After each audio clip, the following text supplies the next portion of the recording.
It's white, guys. It's white. I saw the arguments right as I was getting ready to go on. If you have a hoodie request, I've got to have that well in advance of the show. I cannot throw on a different colored hoodies in the seconds leading up to the program. I'm already strapped to my seat. I've got my 5-point safety harness in, and I'm geared up for a big show. That's just the way it works.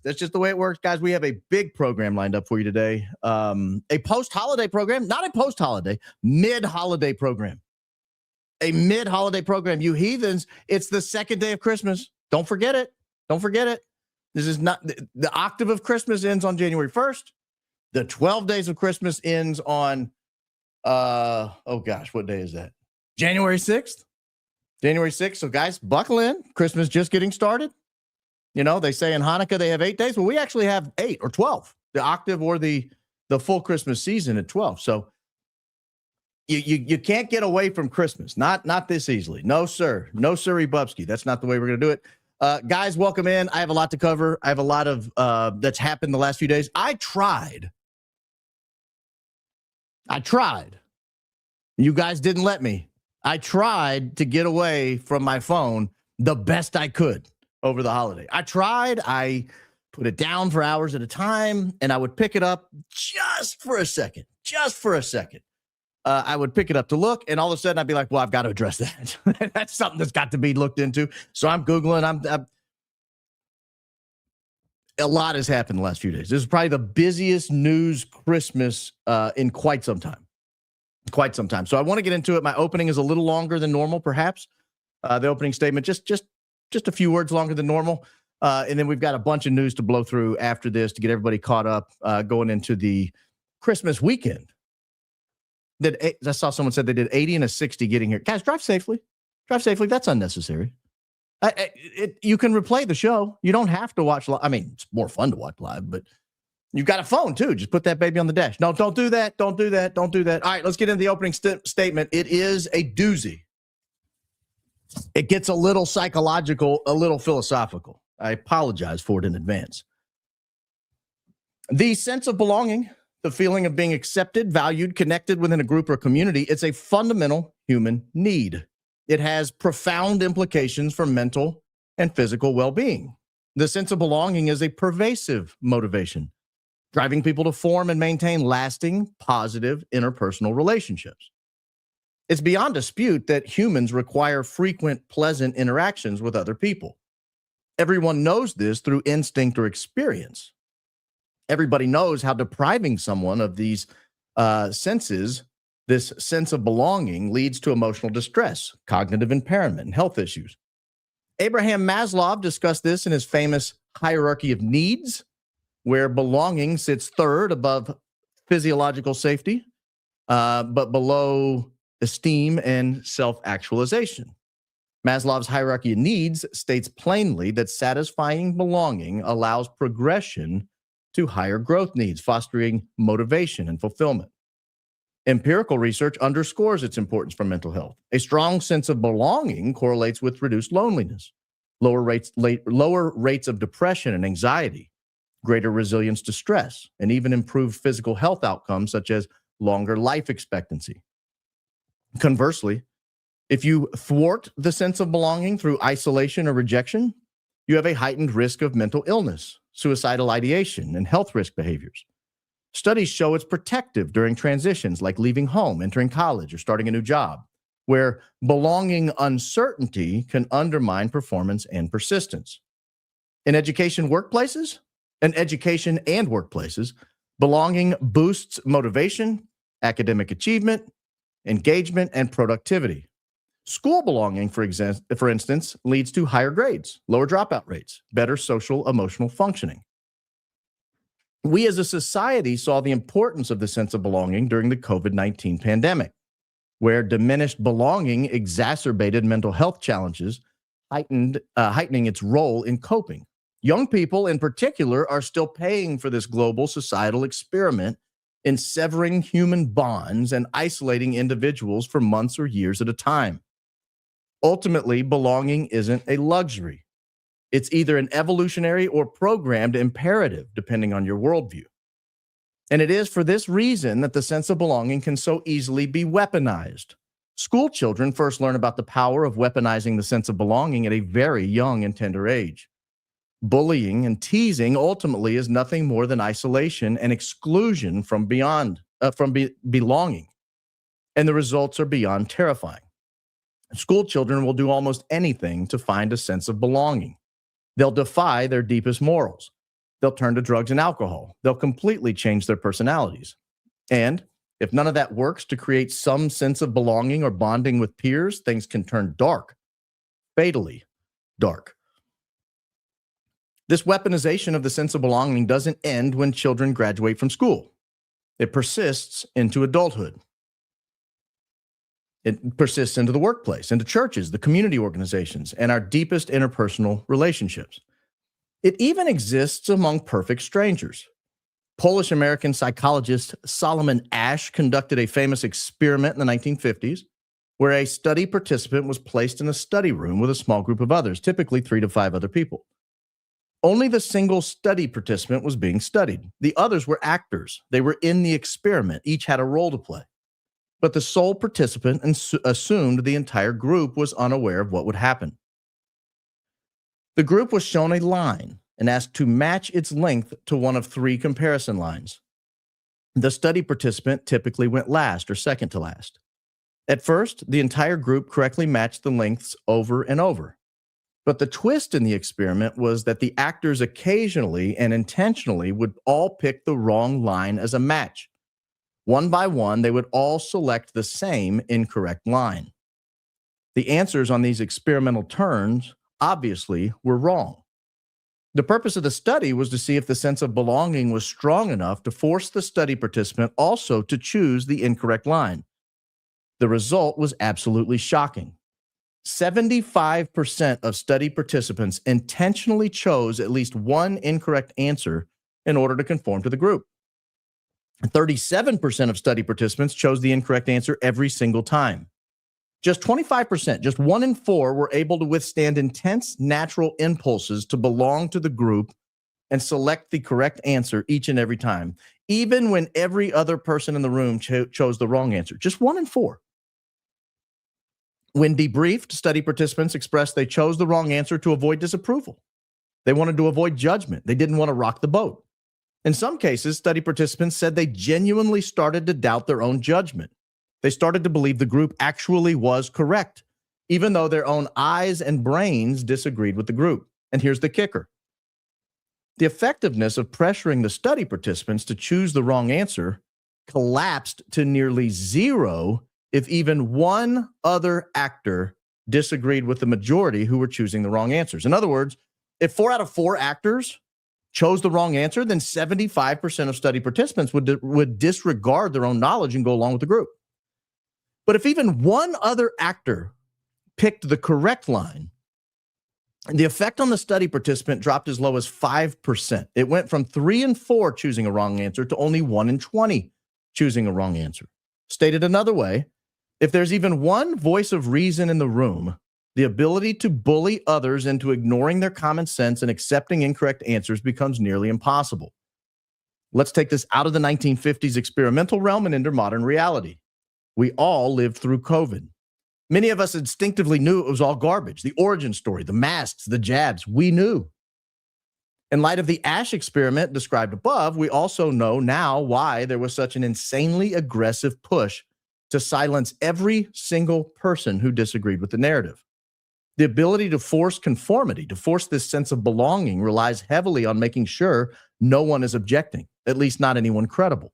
Sure, your crazy Aunt Lucy might have been screeching about lab leaks and refusing to wear a mask, but as long as you didn't perceive her as credible, the chances of her influencing your boldness to buck the narrative remained minuscule.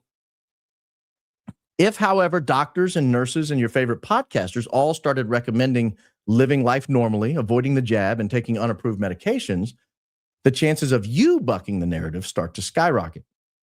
But with COVID, there was a public health emergency. Millions and millions of lives were at risk, right? That's why the pressure campaign worked to shut down the outlets these nonconformists used to spread unapproved answers. YouTube, Twitter, Facebook, Instagram.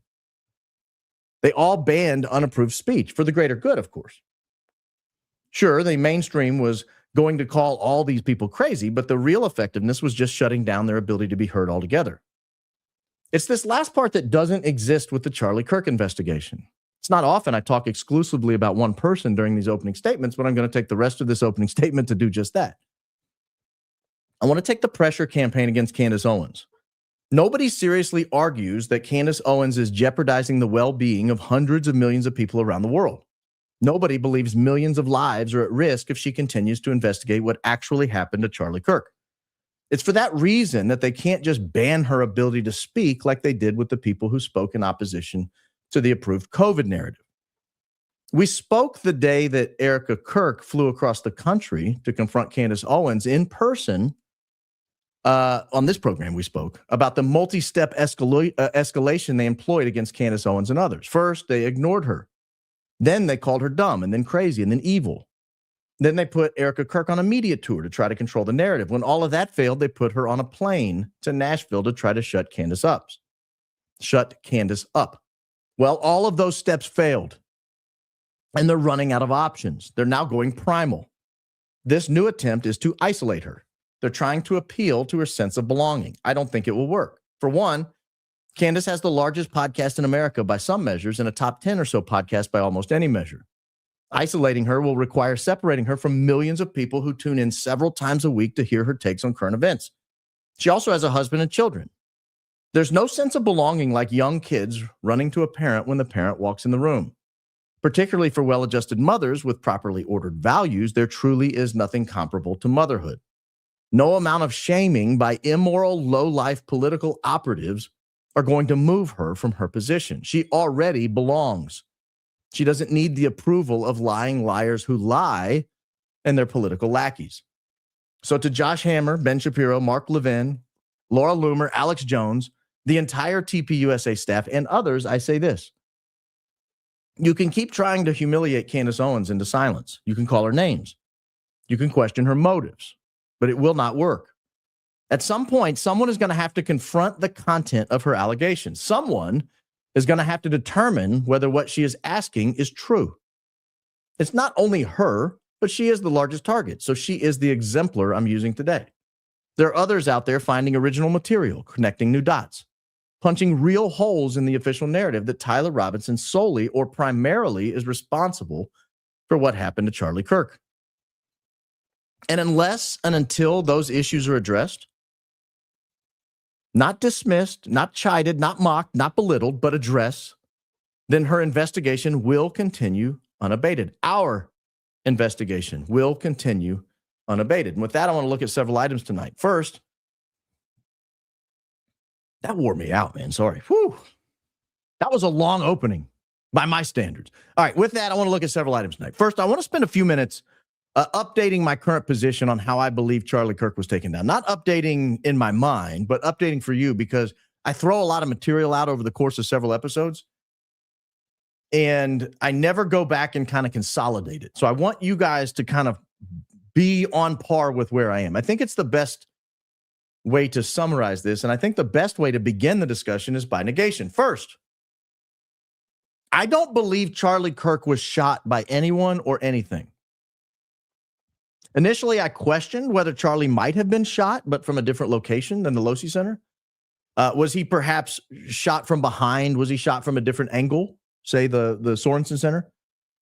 The Sorensen Center was kind of more to his front left than the Losi Center, and that was basically straight ahead.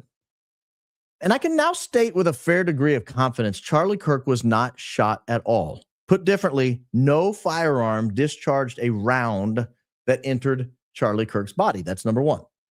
Number two, I don't believe Tyler Robinson or anyone beyond the immediate zone around Charlie Kirk triggered anything or took any direct action that caused the actual death of Charlie Kirk. I do believe it was a homicide. In other words, I do believe it was intentional.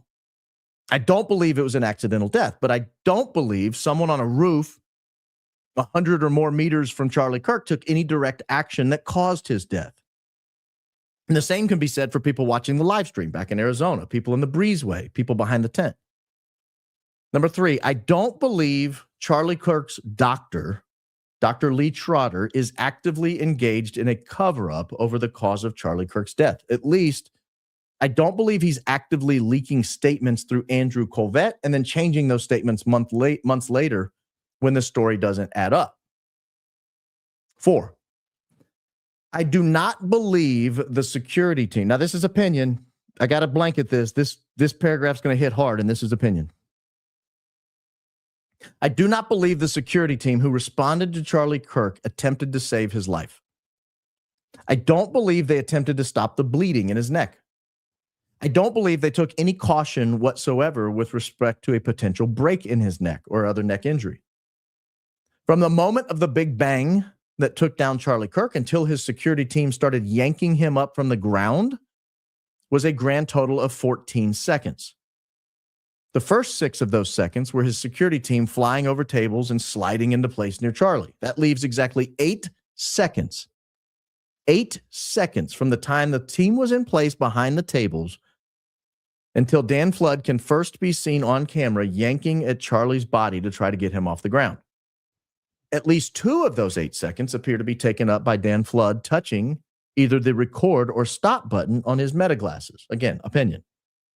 Another 2 or 3 seconds are positioning Charlie's right arm from overhead to down by his side. To date, we've been given no explanation for what was happening under Charlie's right arm that necessitated its movement in those short 8 seconds. Regardless, in my opinion, whatever was happening behind that table was not meant to save Charlie's life.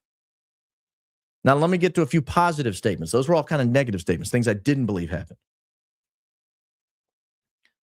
Number 5, something happened under that table that resulted in Charlie Kirk having 2 red dots appear 1 to 2 inches apart from each other on his right forearm. We've been given no explanation for what those dots are. Speculation ranges from an injection to taser marks. Some have speculated they're just dots of blood splatter, but in my opinion, that can be rejected. Number 6, something with 2 right angles falls out of the wound in Charlie's neck right as the blood begins to pour from his wound. It's so graphic, YouTube won't let us play it without flagging the video. Perhaps there's more to it than that. But blood flow doesn't have 2 right angles. It doesn't have any right angles. It's rounded. It's random. And likewise, bullets don't typically have multiple right angles.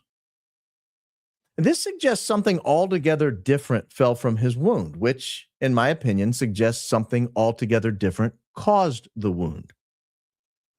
Number 7, dozens of small bits of fragmented black plastic can be found in photos taken in the aftermath of Charlie Kirk being taken down.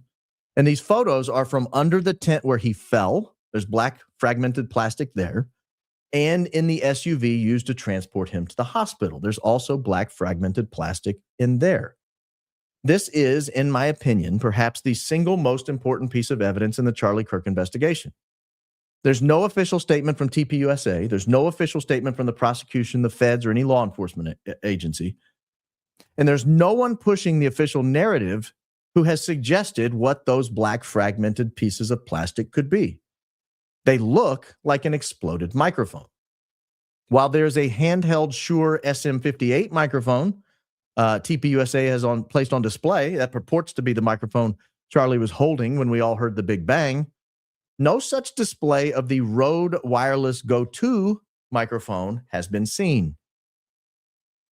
8, and finally, Charlie's shirt moved in a manner completely inconsistent with a bullet wound to the neck and completely consistent with at least one mechanism of propulsion from under his shirt. All attempts to explain this shirt movement apart from propulsion originating under his shirt have fallen flat.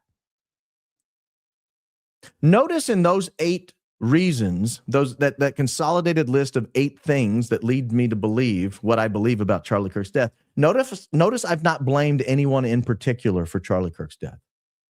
I've not stated with certainty what caused his death. I've not mentioned any military or intelligence involvement. I've not mentioned any informants or any meetings. That's not to say those things are unimportant. They are important. They need to be run down. But what I'm saying is these negatives and positives we demand a thorough investigation into them. It may be that one or more of them have perfectly valid explanations. I doubt, however, all 8 of them do. And there are more, but those 8 will do for now. I do want to look, because it's been a massive source of chaos for the last several weeks, at a post Candace Owens put up today regarding the mysterious SAM flight into Fort Huachuca on September 9th and a potential passenger on that flight. Are we all still alive? That was a 22-minute opening. Wow. All right. I'm going to answer this one real quickly. Oh, never mind. You guys go too fast. I can't grab it. Who won the win contest? I drew two names, and I got in touch with Arizona Girl 80 because the first one did not respond to my attempts and did not claim the prize. So short of that person contacting me and saying, here's where I tried to contact you within the 7-day window, it will go to Arizona Girl 80. And I've given her the paperwork, and she said she'll fill it out and get it back to me. So Arizona Girl 80 has won the contest. Take it up with her if you wanted to win. All right, let me get into this post here. I think it's important. Obviously important. This is Candace Owens today. Reach 702 has been identified. Now, for those of you who don't know what she's talking about, let me try to bring this back into, I'm going to make this as large as I can. There was a flight that triggered all of this intense speculation about a meeting that took place in Sierra Vista, Arizona, at Fort Huachuca. During that meeting, or shortly before that meeting, a flight came in to Fort Huachuca. It's called a SAM flight, a special air mission flight. If you don't know what that is, go watch some of the old episodes. A couple episodes ago, we'll talk about it. There's one where it says, I don't remember the number, but confirming something Candace Owens said about a meeting. But we talked about the flight. We talked about a Reach flight. We talked about a SAM flight. These flights, in other words, are military flights that carry very important people and high-ranking people in government around. What she's suggesting here is one of these has been identified, and I'll tell you why I say she's suggesting it. In just a second. But I want to read her post. Reach 702 has been identified.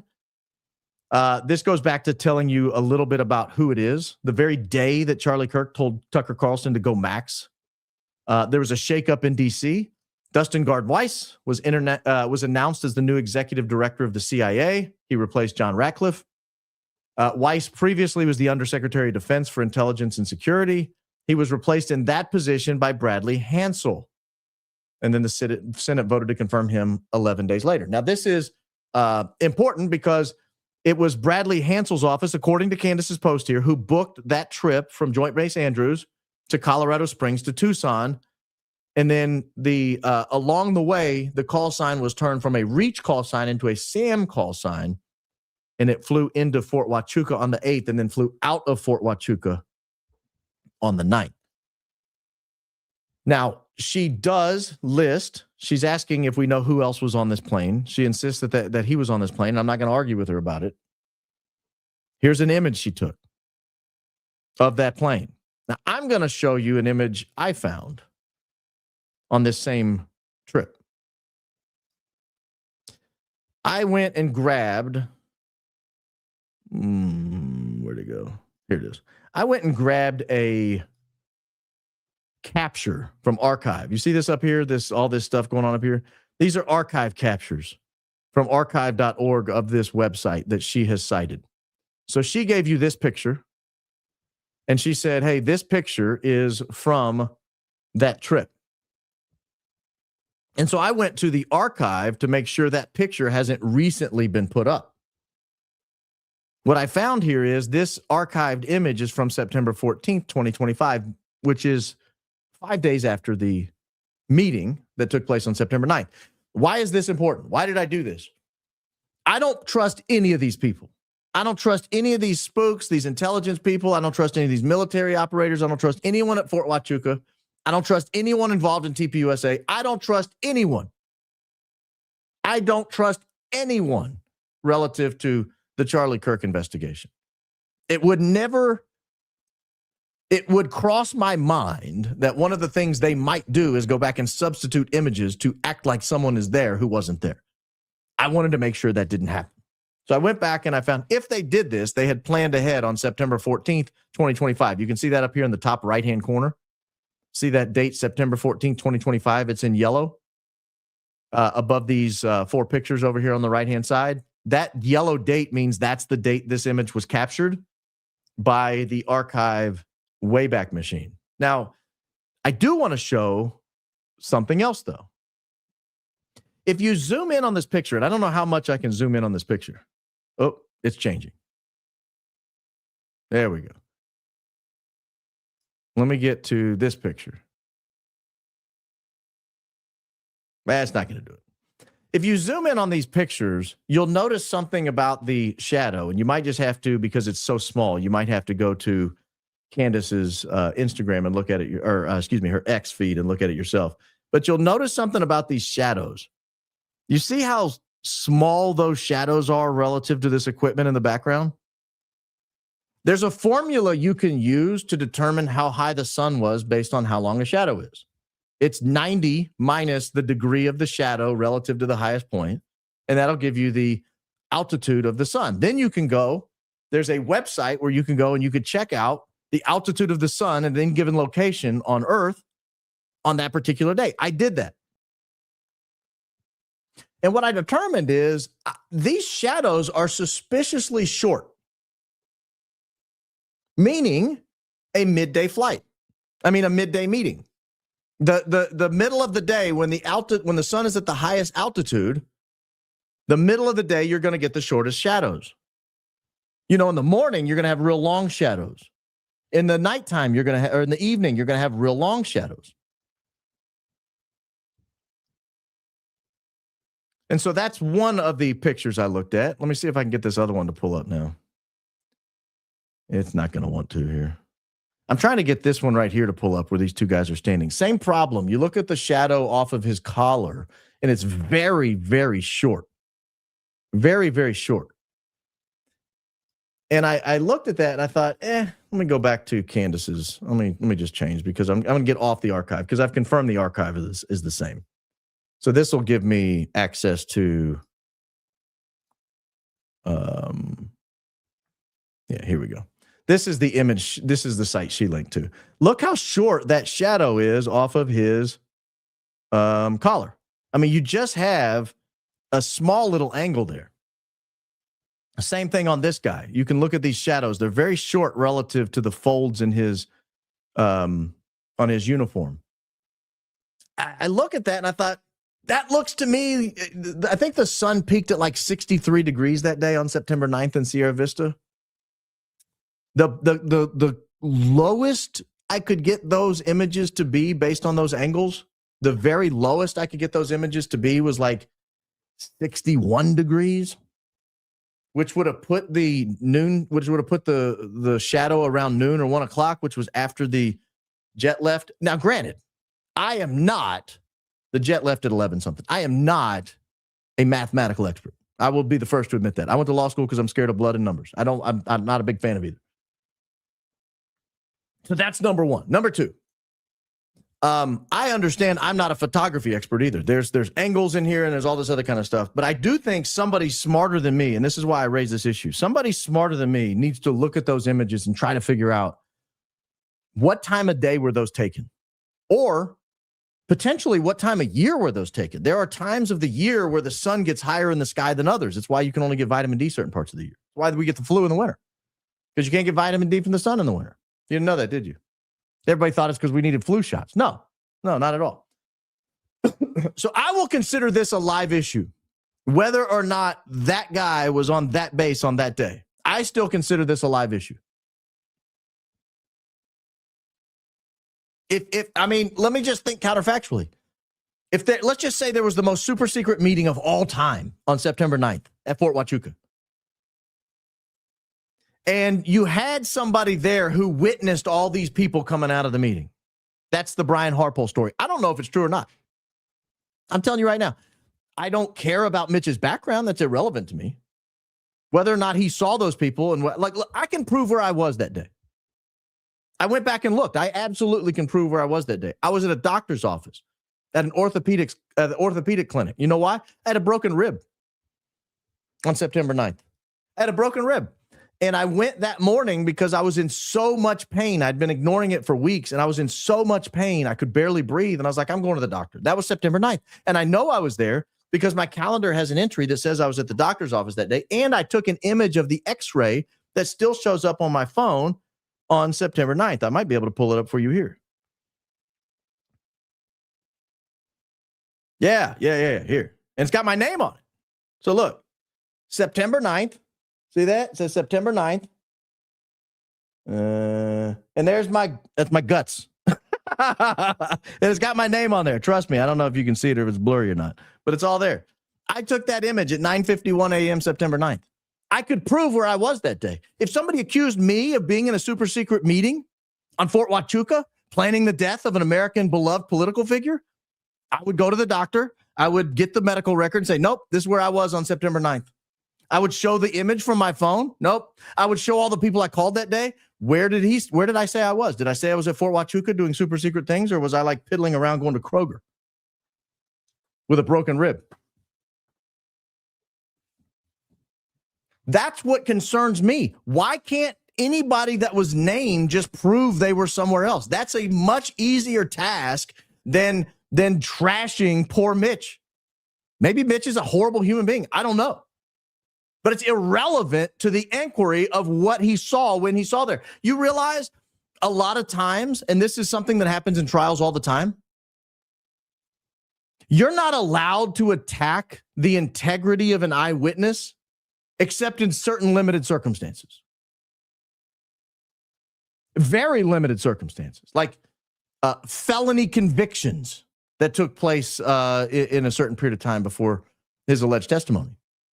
Other than that, they say, hey, it's irrelevant if he was alleged to have done these other horrible, immoral things 10 years ago, 20 years ago. That's irrelevant to what he saw on that day. The question is, did he see these people come out of that building? Did he see that guy fire that weapon and run off down the alley? Did he see this guy grab the knife, stab somebody, and throw it overboard in the river? That's what's important, not what this guy did 20 years ago.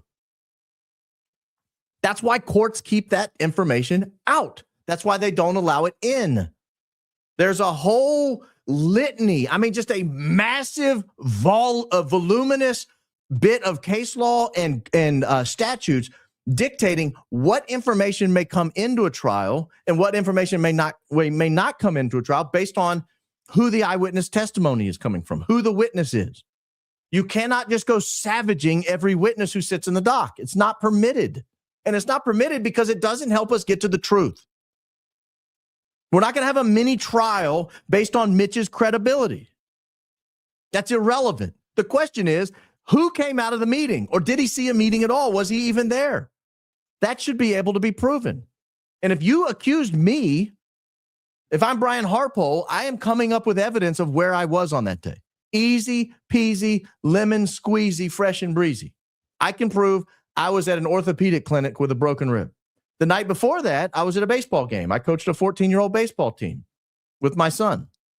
And I know I was there because I went back on my camera and I took a picture of the full moon or some kind of moon rising through the trees. It looked beautiful. And you could see the pole of the baseball field. And there's video of that game. I could go back and show it and show me walking around on the diamond in between innings. Why can't Brian Harpole just say where he was? It's so much easier than trashing Mitch and trashing Candace for hosting Mitch. That's so much easier. Just tell us where you were. That's the key. That's the only thing that matters on that issue, on that meeting. Now, do I think this secretary or undersecretary, whatever he is, undersecretary for war and intelligence, Bradley Hansel, do I think he was there that day? I mean, there's an argument to be made, yeah, that he was there. There's certainly a picture there. But I think there's an outside chance that photo even could have been planted after the death. Based on the fact that somebody saw this meeting and they thought, we probably should clean up all our loose ends. Throw a picture up on the website. If we ever need it, we'll say he was the guy here. Now, granted, that's a little cloak and dagger. That's a little crazy. But I don't rule anything out with these people. I don't trust them. I don't like them. I don't like any of these people. So I don't trust any of these people. But The information's there. You can go check it out for yourself. Now, let me pull this down here. But yeah, we confirmed on the Wayback Machine that information was there back on September 14th. So if they planted that information, they planted it a long time ago. Or maybe they worked with the Wayback Machine to to hide that. I don't know. Speaking of knives coming out for Candace Owens, one of the most shocking pieces of information that has come out is this tweet from Laura Loomer. Laura Loomer is claiming credit for Alex Jones attacking Candace Owens. Now, we'll talk about why. We'll talk about what that means. But let me give you my take on this. I think she's nuking his career on purpose. That's my take. I think Laura Loomer is nuking Alex Jones' entire career on purpose. Because she says, I'm proud to say I am responsible for him seeing the light, Alex Jones seeing the light, as it pertains to how malicious and insane real Candace Owens has become. A couple of weeks ago, Alex and I had a very long private conversation about some bad actors in the woke right. And Alex told me he's starting to come around to what I've been saying for the last 2 years. Eventually, more people will wake up to this psyop. That's called hugging someone to death. Now, Alex actually responded to this and says, it's classic Loomer. It's not really classic Loomer. Again, very similar to what happened to Fort Huachuca. If you come to me and you say, hey, Barron had a very long conversation with Laura Loomer, and he's coming around to Laura's position on the right wing. Now, I will say this. I agree with almost nothing Laura Loomer says. Almost nothing. If Laura Loomer tells me it's getting to be dark outside right now, I'm going to open the windows and check. Like, I have some soundproof curtains hanging over the windows right now to help with the sound in here. But I would open the windows and look. Even though I know it was getting dark when I went on air 45 minutes ago, 37 minutes ago, whenever that was, 39 minutes ago. I'm still going to go check. I believe nothing she says. And if she accused me of having a meeting with her and that I was coming around to agreeing with her, the last thing I would say is, oh, classic Loomer. That is classic Laura Loomer. You guys are never going to believe this. Laura being Laura. Just Laura being Laura. Laura's nuts. No. If Laura tries to nuke my career with a single tweet, I'm coming out for blood. Alex decidedly did not come out for blood. All he said is, that's classic Laura Loomer. And let me tell you what this is. This is called hugging someone to death. I wrote this on Twitter. It's called hugging someone to death. When someone is popular with a bunch of people who hate you, you pretend you're working with that person. That's called hugging someone to death. That's what she did. She follows up. I'm not sure why he's upset with what I posted. I genuinely meant it. I really enjoyed our conversation a couple of weeks ago. We talked about who's possibly a Fed, who's paid by Muslims, and who's lying to be malicious. Laura Loomer telling people you're working with them is hugging you to death. That's ruining your career. It's ruining your life. It's ruining your ability to have any reach whatsoever on this wing of the right wing of American politics. It's just going to crush you. It just destroyed, it nuked Alex Jones's credibility from orbit with a single tweet, with 2 tweets, really. I don't want to be hugged by Laura Loomer. The thought actually grosses me out. Laura Loomer. All right. Here is the book. I'm going to get to the kind of the basis of what's happening with Candace Owens, because I think it can all be summed up in a single clip, a 12-second clip. A 12-second clip. And I hate to hammer you. We're all going to get hammered here, and I apologize for it, but you'll be better off for it. In a just society, she'd be in a mental ward right now. She would have been in a mental ward a while ago. I personally am a big proponent of bringing back the involuntary commitment laws of the 1960s. In my view, she should be involuntarily committed to a mental asylum. That is the best summary I can get of what's happening to Candace Owens. That is the best summary I can give you. and I apologize for hammering you. I'll take him off the screen immediately. In a just society, she would be in a mental ward by now. You remember they did it to Kanye. They tried to do it to Michael Jackson. They're going to call her crazy. They're coming out for her. There's a racist element to it. There's no doubt about it. If Michael Jackson was white, if Kanye was white, he would not have gotten the same treatment. Neither one of them would have. If Candace was white, frankly, she would not be getting the same treatment. Period. End of story. We all know it's true. I'm just the only one that'll say it. There's a racist element to saying she's nuts and assuming people will accept it. It's disgusting. I got a question. I shouldn't ask it. No, it's rude. I want to. Well, maybe I'll hint at it. I want to know why Josh Hammer.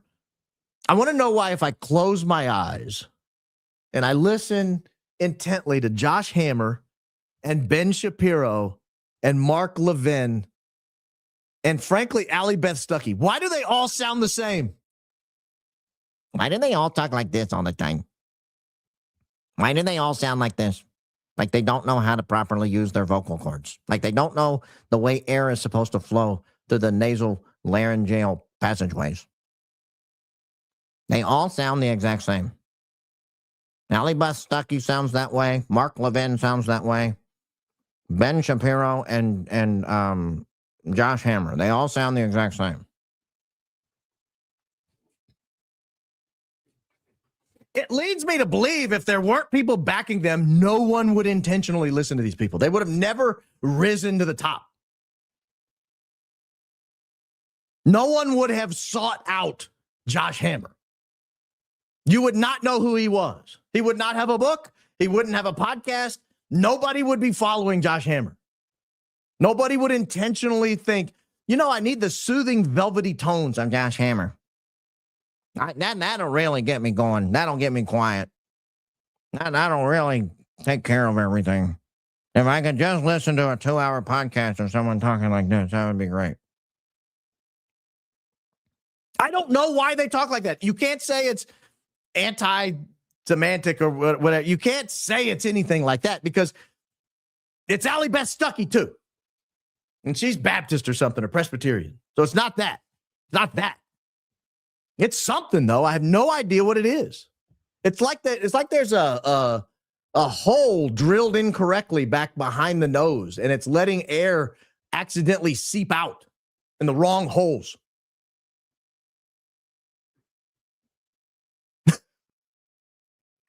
I'm sorry. The only thing I could think of is the old accidental drilled hole behind the nose. But this is, in a sense, this is in a nutshell, what they're trying to accomplish. This is what they're trying to do. They want her out of polite society. And if they have to forcefully extricate her from polite society, they will. This is why they neutralize people. They needed Charlie Kirk out of polite society. That's why he's no longer among the land of the living. They need Candace Owens out of it. Now, they can't just go around neutralizing everyone who's in their way. It becomes pretty obvious what's happening after a while. Gee, everybody who criticizes these people gets killed. Well, that's inconvenient. That's awfully coincidental. No, they can't take them all out. Somebody has to stay alive. But if you stay alive, they still don't want you on YouTube. If they can't talk YouTube into getting you down, if they can't talk Apple Podcasts into getting you down and Spotify and Rumble and everyone else, they have to deal with you. How would they deal with you? They can't put you, well, I would say in a grave next to Charlie Kirk, but that's debatable whether he's actually been buried or not based on his wife's statements. They can't put you into the netherworld like Charlie Kirk. After a while, that becomes too obvious. No. They can't do that. So what they do is they have you forcefully removed. You go get some help. You go take a break. And you come back and you're a different person. Not different person like Bruce Jenner, different person. Oh, I saw a picture of Bruce Jenner the other day. I should have sent that to myself to show you guys. Bruce is back, baby. Caitlyn is gone. This was Bruce going for breakfast at like 7 a.m. It was like Bruce Jenner with long hair. There was no Caitlyn to be found. Well, there were a couple of Caitlyns to be found, but they were just sort of hanging out. The rest of him was all Bruce. The rest of him was all Bruce. Very little Bruce going on. Now,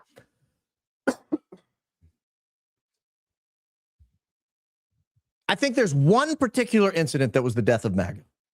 I do believe MAGA's dead. And I think there was one particular incident that was the death of MAGA. It wasn't Charlie Kirk. It was, and I've said this many times, so this isn't a surprise. It was Donald Trump looking at the camera in the Oval, or in the, I guess the Oval, not the Oval Office, but the little meeting room where they meet. They got all the gigantic table, everybody sitting around, the media's in there. Somebody asked him a question about Jeffrey Epstein, and he says, "Are we still talking about Jeffrey Epstein? Are you guys still talking about Jeffrey Epstein?" Yeah, we are. In fact, still talking about Jeffrey Epstein. I want to bring in Mark Levin, just so you can have a side-by-side comparison of his voice to Josh Hammer's and ask if he also has that inadvertent hole drilled behind his nose. But in addition, I want you to hear how Mark Levin is ready to move on, completely ready to move on from Jeffrey Epstein. It says a lot to me about why he is attacking Candace Owens, Tucker Carlson, and others. We can't waste our time on Epstein and other stuff that are going on here that some people want us to focus on. I've about had it with all that stuff. We better focus on who we are, what we're doing, where we want to take the country, and what they want to do to the country. Mr. Speaker, God bless you, my friend. I appreciate you very, very much. You too, Mark. Thanks for all you do. God bless. So Mark's ready to move on. Mark's ready to move on from everything. He's had enough. He can't take any more of it. He's had enough. He does not want to talk about Jeffrey Epstein anymore. Why? Why? Do I need to say the quiet part out loud? You know why. It's the same reason he hates Tucker Carlson, the same reason he hates Candace Owens, the same reason he hates Nick Fuentes, the same reason he has global spastic meltdowns every now and then. That's why he doesn't want to talk about it. That's why none of these people want to talk about it. That's why I don't want to talk about any of it.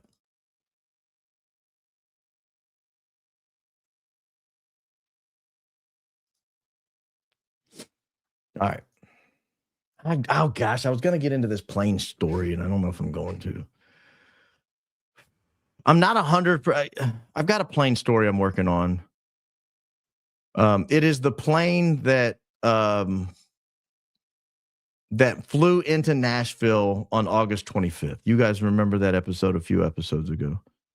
This is the plane that flew from Heber City, where Butch Hibbs is from, and it flew into Nashville on August 25th. That was the date. Now, these may be unrelated, may have nothing to do with each other, may have nothing to do with this plane whatsoever.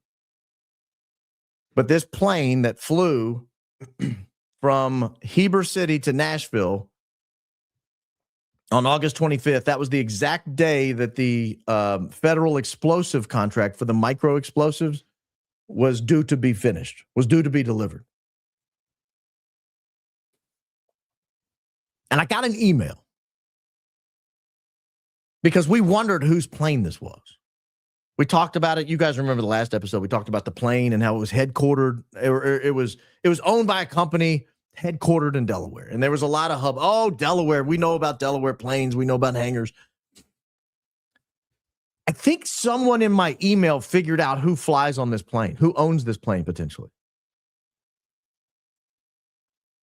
And actually, I went one step further than the emailer, added a little additional, but I don't think the story's ready yet. I was going to start the story tonight. I don't think it's ready yet.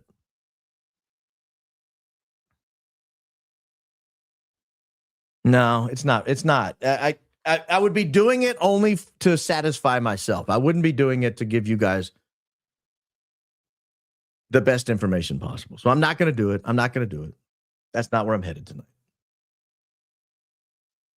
It's a really cool story, though, and I really want to get into it. But I'm not going to. I'm not that person. That's not how I'm going to operate. Not how I'm going to operate. All right. let me get into some of these super chats here. Merry Christmas, everybody, by the way. Second day of Christmas. Merch shirt idea, the opening statement. Merry Christmas and Happy New Year. Yeah, Merry Christmas, Happy New Year to you. 2025 went so fast. Oh, my gosh, it went fast. Holy mackerel. We're getting there. I don't know about the opening statement as a merch shirt. I'm still thinking on that. I found your channel from people suggesting you all over. What's TT? I don't know what TT is. Came for one video, staying for the rest. I've binge watched several in one day. P.S. Dream job is to be a lawyer. Ooh, lawyer's a big term. Lawyer's a big term. What do you want to do? That's the question, everybody that says, I want to be a lawyer. What do you want to do? Do you want to be a courtroom lawyer like Paul Newman? Do you want to tear your glasses off? Do you want to have that Perry Mason moment? Did you or did you not show up at the diner at 5 p.m.? Were you there? That doesn't happen very often, even for like courtroom lawyers that are in court every day.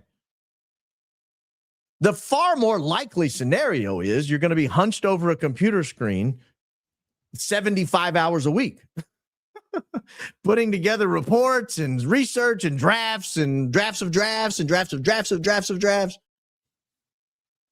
That's the far more likely scenario. So when people say dream job is to be a lawyer, I need to know what that means. Like, what is it you're wanting to do? Women for America. That's a bold statement. In the police report, Mitch is listed as Civ retired, which indicates a civilian employee that is retired from military service, but still employed with the Department of Defense or other. I have to take your word for it. I don't know what that means. I didn't know that.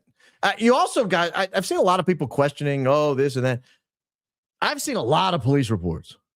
I've seen a ton of errors in a lot of police reports. I would say I've seen errors in at least every police report.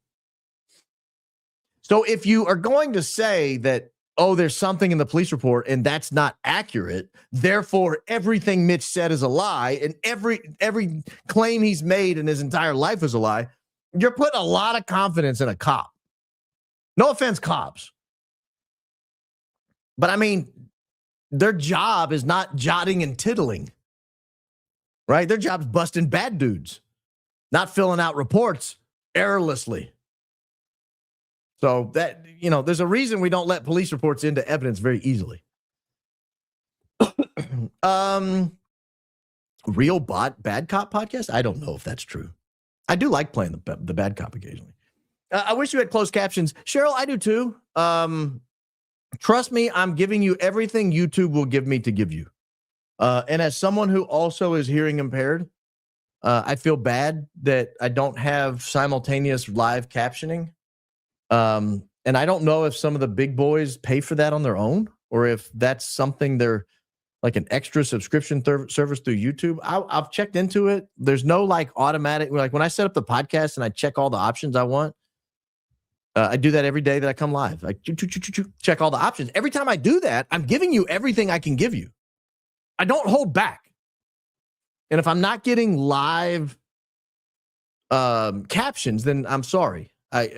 Then it's something that I have to provide. And if I have to pay someone to do it, I can barely pay myself. I don't know that I can sit there and pay someone to do live captioning at the same time. Egyptian sand hoodie. You saying my sand hoodies? This is an Egyptian sand hoodie? I think it's not white. A lot of people call it the white hoodie. It's creamer than that. I don't know about Egyptian sand. White hoodie. See? Yes, white. There we go. There we go. Valhalla literally made a joke of himself. It was hard to watch. I like Valhalla. Nate's a good guy. Look, everybody's entitled to have an off night. Everybody's entitled to this or that.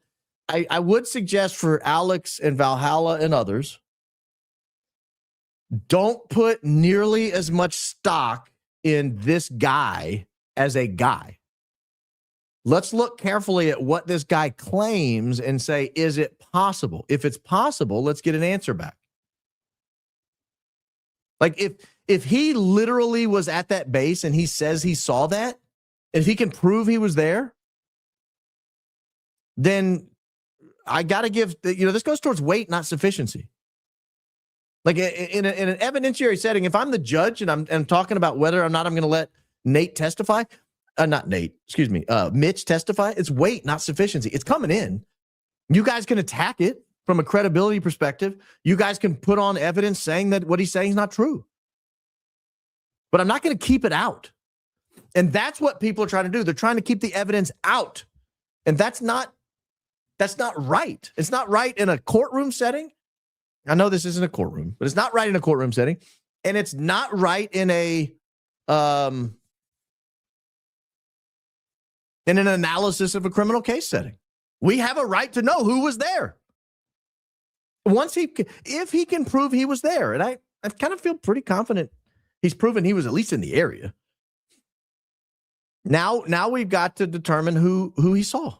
I don't think that made a joke of himself. I just think Valhalla, Alex, and a whole lot of other people are saying, no, we don't have to talk about this. That's my best Alex Jones impersonation, by the way. I got to get water before I do it again. No, this Alex Jones. I don't have to worry about the Mitch guy.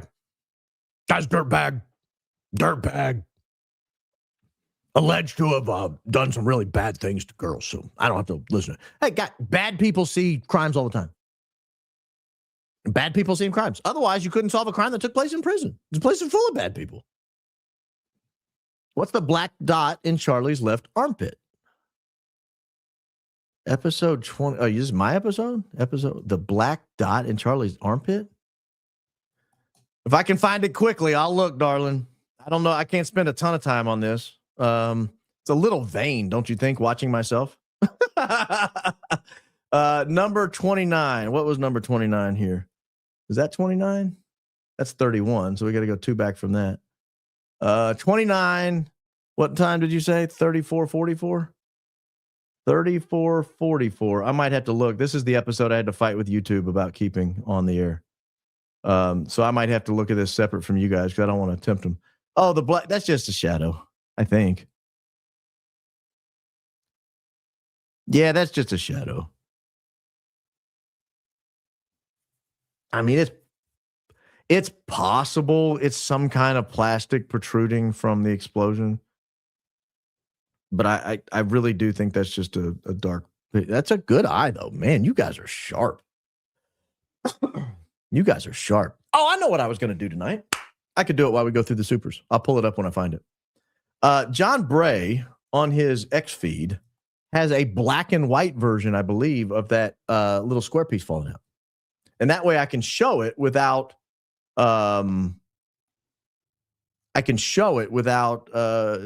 getting all upset about it. See if I can find it. I know he had it when he was on Trigger Smart. Now I have to look for it while I'm going through here. Now I'm back on some reefer posts he has. All right. Have you considered posting your opening statements on a platform like Substack? Thanks for all the great work you do. No, I've not. It's not a bad idea, though. Always looking for ways to improve the experience for people. I've got the channel open on Rumble, for example. We'll start uploading past podcasts to that before I go live. I want to make sure I have everything up and running. I think we're going to make a family day out of that and just sit around uploading one day. We'll also do it to Spotify, Apple, other platforms. So yeah, I don't have an issue with that.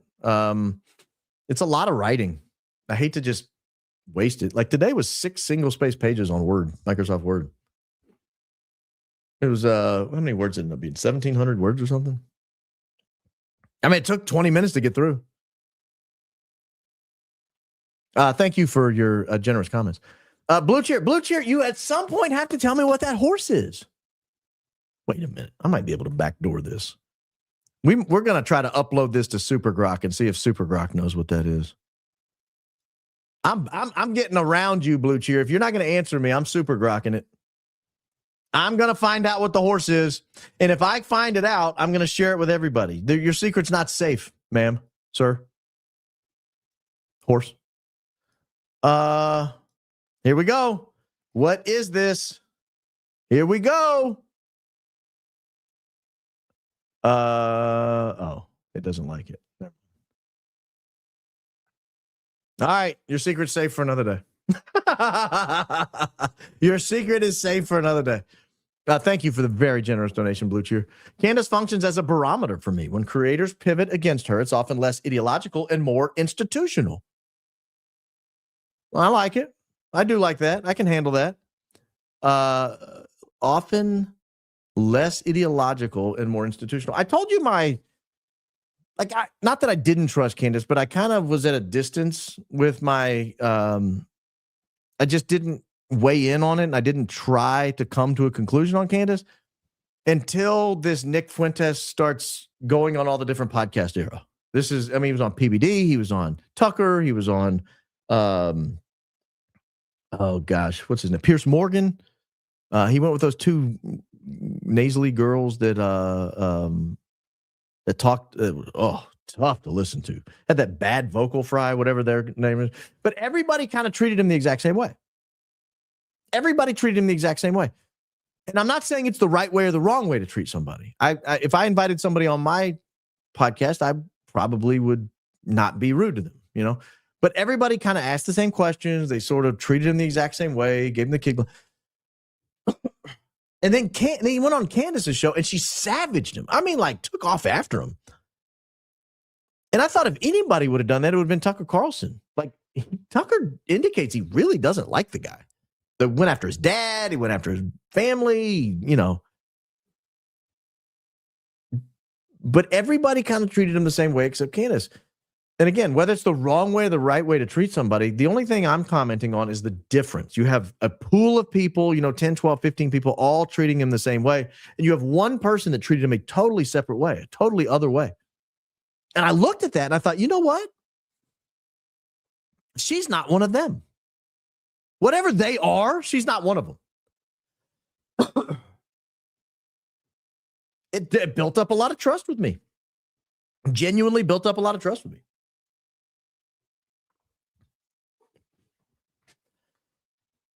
I have some videos I'd like to send you. Please tell me what email to send them to. If you go to my YouTube page, which you're on, or you wouldn't be watching it, and you go to the info, which is right there, and you click it, it'll have my email address. But I'll show you the banner one more time. I got to believe that the people who do this are not regular viewers because I show this email all the time. And I tell you to like and subscribe and share the podcast and all that. I do it all. I got chided by a friend of mine who told me not to do that, not to, do it however I want. Stop trying to do it a certain way. Hey, but I always get that email address. It's everywhere. That's where you send them Mabek at the Cafe Y, whatever your name is. Hells yeah, Baron. After their failed attempt of getting Alex Jones and many others to turn on Candace, they are now going all out with a card they've been holding for years, the stolen election card, to try to distract and divide. I was intrigued today because Alex a few days ago was like, I'm going to go after her on Friday. I'm going to be on at 11 a.m. Central. And I'm really going after her. And then he didn't go after, unless there's a clip I missed or whatever. But I went looking for Alex Jones clips today. I wasn't going to watch 4 hours. I had stuff to do, but I went looking and I saw no clips where he really went after her. So did he forget he was supposed to go after her? Now, Valhalla said he was going to go after Mitch tonight. Again, fine. I mean, maybe the guy sucks. Mitch might be the worst guy in the world. It doesn't answer the fact of where was Brian Harpole on that day? Where was Erica Kirk that day? Where was Cabot Phillips that day? Was his name Cabot Phillips? Is that his name? Where was he that day? Cabot guy. Where was who else? Where's that congressman? Modi. Where were these people? That's the question. Attacking Mitch doesn't answer that question for me. It doesn't turn me on. That's not doing it for me. I'd rather someone say, oh, yeah, tune in Friday night. I'm going to tell you where Brian Harpole was. And then drop the receipts. Show me he's at a Little League ball game that night. Show me the next morning he was getting his broken rib tended to at the local orthopedic walk-in clinic. Show me something. That's what I want to see. I don't care about the guy being a dirtbag. It's irrelevant to me. He may or may not be a dirtbag. I don't care. Garrett, thank you. PG Whitaker the second. Shabbat. That's not very polite. Happy New Year's to all. I pray we keep our inquiring minds and look into everything. Proud to be part of this group of people that's grown exponentially in just a couple of months. Yeah, it has. I mean, this group has really, really grown. 3 months ago, this was, what was it, late September? This was a small gathering of friends and family. $2, hot girl bummer. $2. Thank you. Any advice for men out there that are primarily sports bros over being a husband or father? Send an email with a video. I'm just getting reps, so please have mercy. Wrote lyrics to Erica, Did You Know, paralleling the Christmas song, Mary, Did You Know? Well, you're not going to win any points with me with Mary, Did You Know as a Christmas song. So you just put me in a bad mood even mentioning that song. I got through the whole season without hearing it one time, though. I'm pretty sure I'm safe at this point because Protestants are done celebrating Christmas. Catholics don't really play that song, and it's sure not going to make an appearance in this house. Any advice for men out there that are primarily sports bros over being a husband or father? Yeah, go be a husband and a father. Go settle down. That's my advice. I guess I'm answering the question. I don't know. I don't have any other advice. Like, sports are fine. They're fun. It's a nice distraction, but that can't be your personality. Like, you can't be the guy who plays golf. You can't be the softball guy, church league softball guy. That can't be your personality. You cannot be the guy who's a Bama fan. Like, if when people think of you, they think Bama fan, you're taking it too serious. Like, you've missed the boat on life. People should look at you and think, oh, that's Drifter FGNM. I know about him. He's a great guy.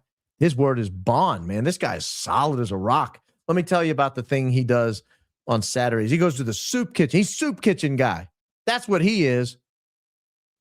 Soup kitchen guy, altar server guy, takes the trash out after mass. That's Drifter FGNM. That's what we know him for. Oh, sure, he likes Tennessee football as well, and he's a huge Oklahoma City Thunder fan, but that's not his personality. Don't be sports bro. Don't be known as the sports bro. Hold on, I missed one. What's going on with all the negative talk about Valhalla? Watching the chat, and apparently I missed something. Yeah, Nate Valhalla VFT is a good guy. I mean, I don't have an issue with him. There's a segment of people out there who believe that the Candace Owens witness to the meeting at Fort Huachuca is a bum, is a bad dude, has a bad history with women, with honesty, with theft, whatever. I mean, these are the allegations. I don't know if any of them are true. Honestly, I haven't spent that much time looking into it. And because of that, people are saying, hey, if I can prove this guy's a bad guy, then I can be done with the Fort Huachuca meeting. And I don't draw that conclusion. That's poor logic to me. I don't go that way. That doesn't work for me. That's not the way it works. Per usual, solid opener. Well, thank you. Baron Coleman, a great American with talent on loan from God. You were the heir to Rush. Please keep it up. I liked Rush quite a lot. I was a Rush baby. Early 90s, listening to Rush Limbaugh in the car with my folks. That's how you knew we were out of school, because Rush Limbaugh was on the radio, because he was on in the middle of the day. So if it was a school day, you didn't hear Rush. But if you were in the car, that meant it was summer, it was spring break, it was, whatever, Thanksgiving week. Actually, I usually had someone cover on those times. But thank you. Thank you. I appreciate that. I by no means think I am the heir to Rush, but it's nice of you to say that. I'm obsessed with Barron's enthusiasm. Go Max. Well, I'm obsessed with this audience. You guys get me enthused. I really am. I genuinely am obsessed with this audience. That's all I can say. I genuinely look forward to reading your comments. If I could I'm not going to do it because no one would tune in to watch me sit here and read your comments. But if I could just sit here and read comments and do a Q&A the whole time, I would love that. Like Charlie had the world's greatest job. Go sit under a tent. People come up and ask questions. He answers them. And then he goes home. He goes home to Miss Arizona. What a job. What a job. Get paid to answer questions and go home to Miss Arizona. Not a bad gig if you can get it. Yeah. So that's, that's my favorite part is interacting with everybody. I genuinely enjoy it. I'm 100% convinced on Exploding Mike. I'm getting close, Jamie. You and me both, kid. It explains everything down to the shirt, the necklace, and Mikey knowing Charlie was dead before he hit the ground. It explains a lot. I had a story pulled up. I didn't do it. Maybe I'll do it Sunday. It was Frank Turek's different versions of asking about the necklace. There's 3 of them, by the way. They're not the same. We kind of conflate them into one story. They're not. They're 3 pretty separately distinct stories about who was asking about the necklace, when were they asking about the necklace, where did he find the necklace, where was the necklace. I mean, they're not the same story. And I don't like when people's stories change. It makes me suspicious, especially when they're telling the story just a couple of days after it happened. Buddy, if you're going to get details wrong, don't tell the story. Just no one's asking about it. You're the one bringing it up, and you're still getting it wrong. Yeah, I'm not 100% there, but I'm pretty daggum close. Valhalla has been a disaster. That's that Nate, that's Curious Joel. That ain't your homie. He and his felon friend repeatedly said Candace Owens should do the right thing, a.k.a. give Mitch donation money back. If Candace isn't keeping his money, then they said she got duped and it's not her fault. Nothing made sense. This is why I quit drinking. Oh, tomorrow is 3 years. I won't be on air with you guys, so I guess tonight is my celebration. I will be 3 years without alcohol tomorrow. Not even communion wine. I skipped the communion wine line. Go straight for the host and then peel back towards the pew. You Catholics, that'll make sense. When I go to Latin Mass, there's not even an offering. They don't even ask you if you want any wine. So there's no temptation to be had. But in these this pseudo Baptist Mass, the Novus Ordo Mass, they often will offer you a little hit of wine at the end of the communion line. I even pass that right back to the pew. Just keep turning. You take the host, and you just keep on peeling right, and you make it right back into the pew. Yeah, 3 years tomorrow. I think that's part of the problem, though, man, because I watched the first part of Valhalla the other night with his friend. I don't know who his friend is. You're saying he's a felon. I don't know that to be true. May very well be true. I don't know. The guy seemed perfectly nice to me. And it wasn't that bad. Like they were drawing this conclusion that if somehow they could prove. Let me start that over. They were drawing this conclusion that if somehow they could prove Mitch was a bad guy, then that would undermine Candace Owens and undermine her story about the meeting. I don't agree with that. That's not how I look at it. That's not where I am on that. But I think what happens is when you're on air, because I woke up that night at like 2 or 3 in the morning and I clicked on my phone and they were still on. And they were throwing back some cocktails, or at least Nate was. And I thought, it's a bad combo, talking for hours on end, drinking. I used to get caught into that trap.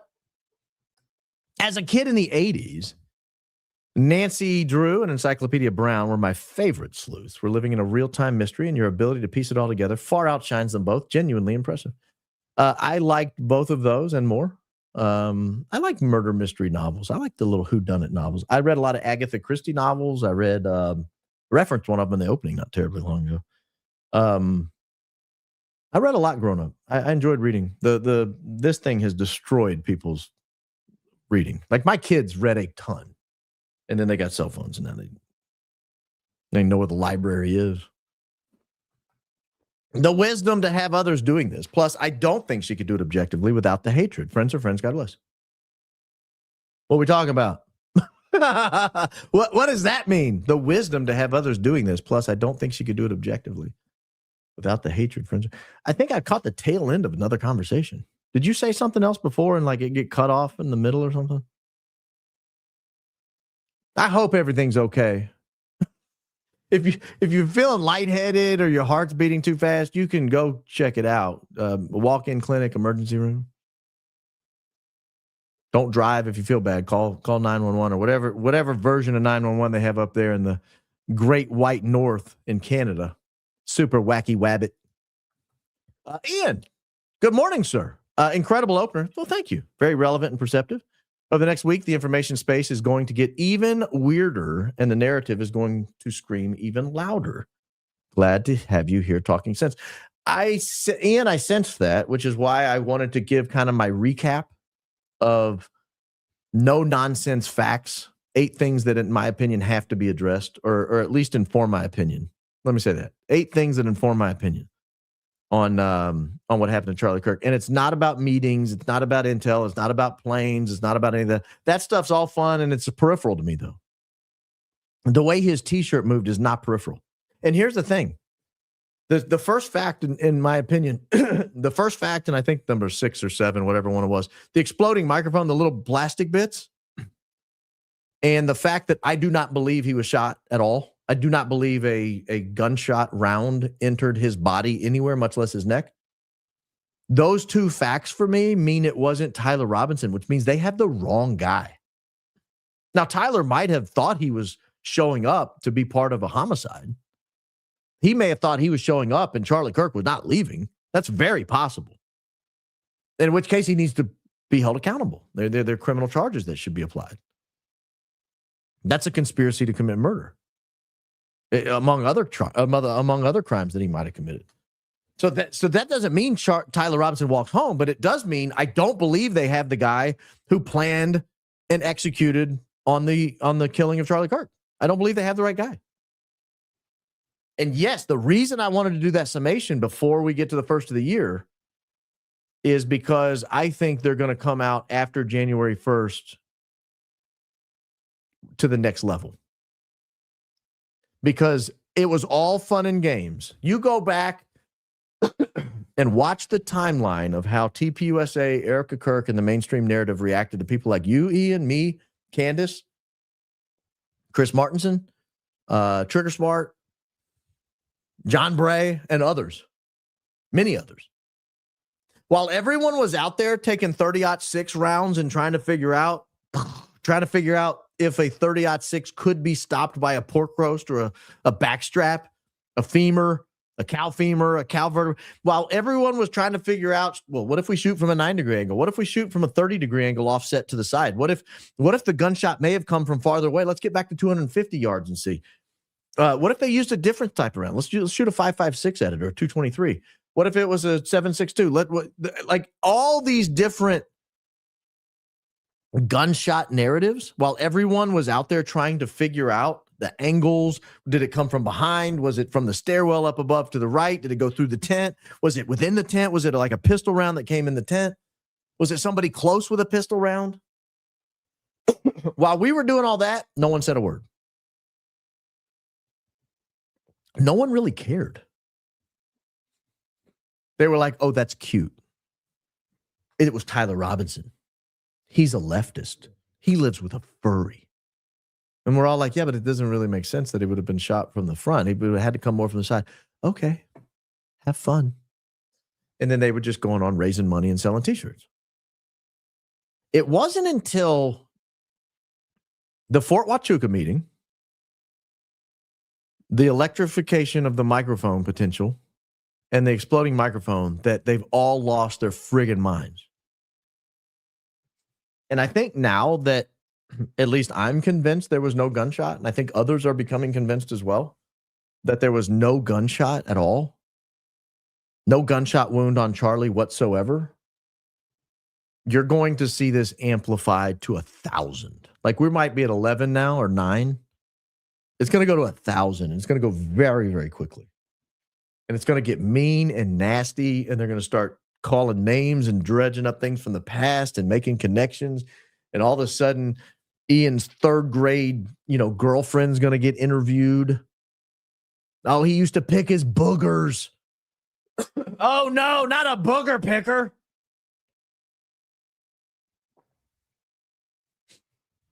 Candace once when she was 23, She screamed at a white lady. She hates people like you. Oh, no, not the white lady screamer. I'm telling you, they're going to get racist. They're going to get sexist. They're going to go after the nose picking. It's going to be bad, guys. It's going to be so bad. Everyone on this side is about to get torn to pieces. You commenters included. You guys are not free from being taken aim. Watch. If they figure out who you people are, they're going to come after you. Thank you, Ian, for that generous donation. Very kind of you. Has anyone 100% verified the sound made when Charlie got hit was from a gunshot? No, they have not. And let me tell you, you know what I did yesterday? This was Christmas Day. I shouldn't have done any of this, but I did. I really looked deep into crack bang analysis, crack thump, whatever you want to call it, analysis. It's a little bit like looking into a crystal ball and doing this. This is a little bit what crack thump analysis is. Oh, I see a gunshot from 412 feet away. Oh, and then I look over here and I see one from 391 feet away. Guys, that crack thump analysis is lunacy. There's not much to it. It's not what you think it is. It's like when they go to court and they're like, oh, I saw his fingerprint. That means he was here, see? No, it's not. Does not mean he was there, see? Oh, but his fingerprint, there's a swirl. The swirl's over here. He has a swirl over there. Nonsense. Absolute nonsense. So no one has confirmed the sound was from a gunshot. I am no longer saying Charlie got shot. I haven't been saying it for a while. I don't know if you guys have paid attention. I've been saying when the bang went off, when we heard the loud noise. It's been weeks since I told you that I thought Charlie might have gotten shot. I slowly and subtly made that transition without announcing. Flinch, prior knowledge. You talking about Charlie or are you talking about the sound guy? Who are you talking about? 2, sound before wound. Yes. The very first thing we should have seen in one of those 60 frames per second, before we saw any t-shirt movement, before we heard the bang, we should have seen the wound appear. We did not. We absolutely did not. And I'm telling you right now, that is not a gunshot wound. You guys can think it is. You guys can make fun of me. You guys can call me names. That's not a gunshot wound. Instinctively, you know it. But you know what's happened? Much like the Ash experiment we were talking about. You've seen enough people say gunshot wound that you have this instinct that you think you have to say it's a gunshot wound. It's a conformist need to belong that you're saying it's a gunshot wound. You know deep down that shirt did not move that way from a gunshot. You know it. You know deep down that wound was not there when his shirt moved because you've seen the video. You've slowed it down frame by frame. You know this. Number 3, paved scene, hide absence of blood, among other things. I think it was to hide absence of blood. It was to hide little pieces of plastic debris. I will do it probably Sunday. I'll do it. I'll pull up the pictures from the scene after they took Charlie away. Someone's invading my house. After they took Charlie away, luckily I've got a killer dog who will lick them to death.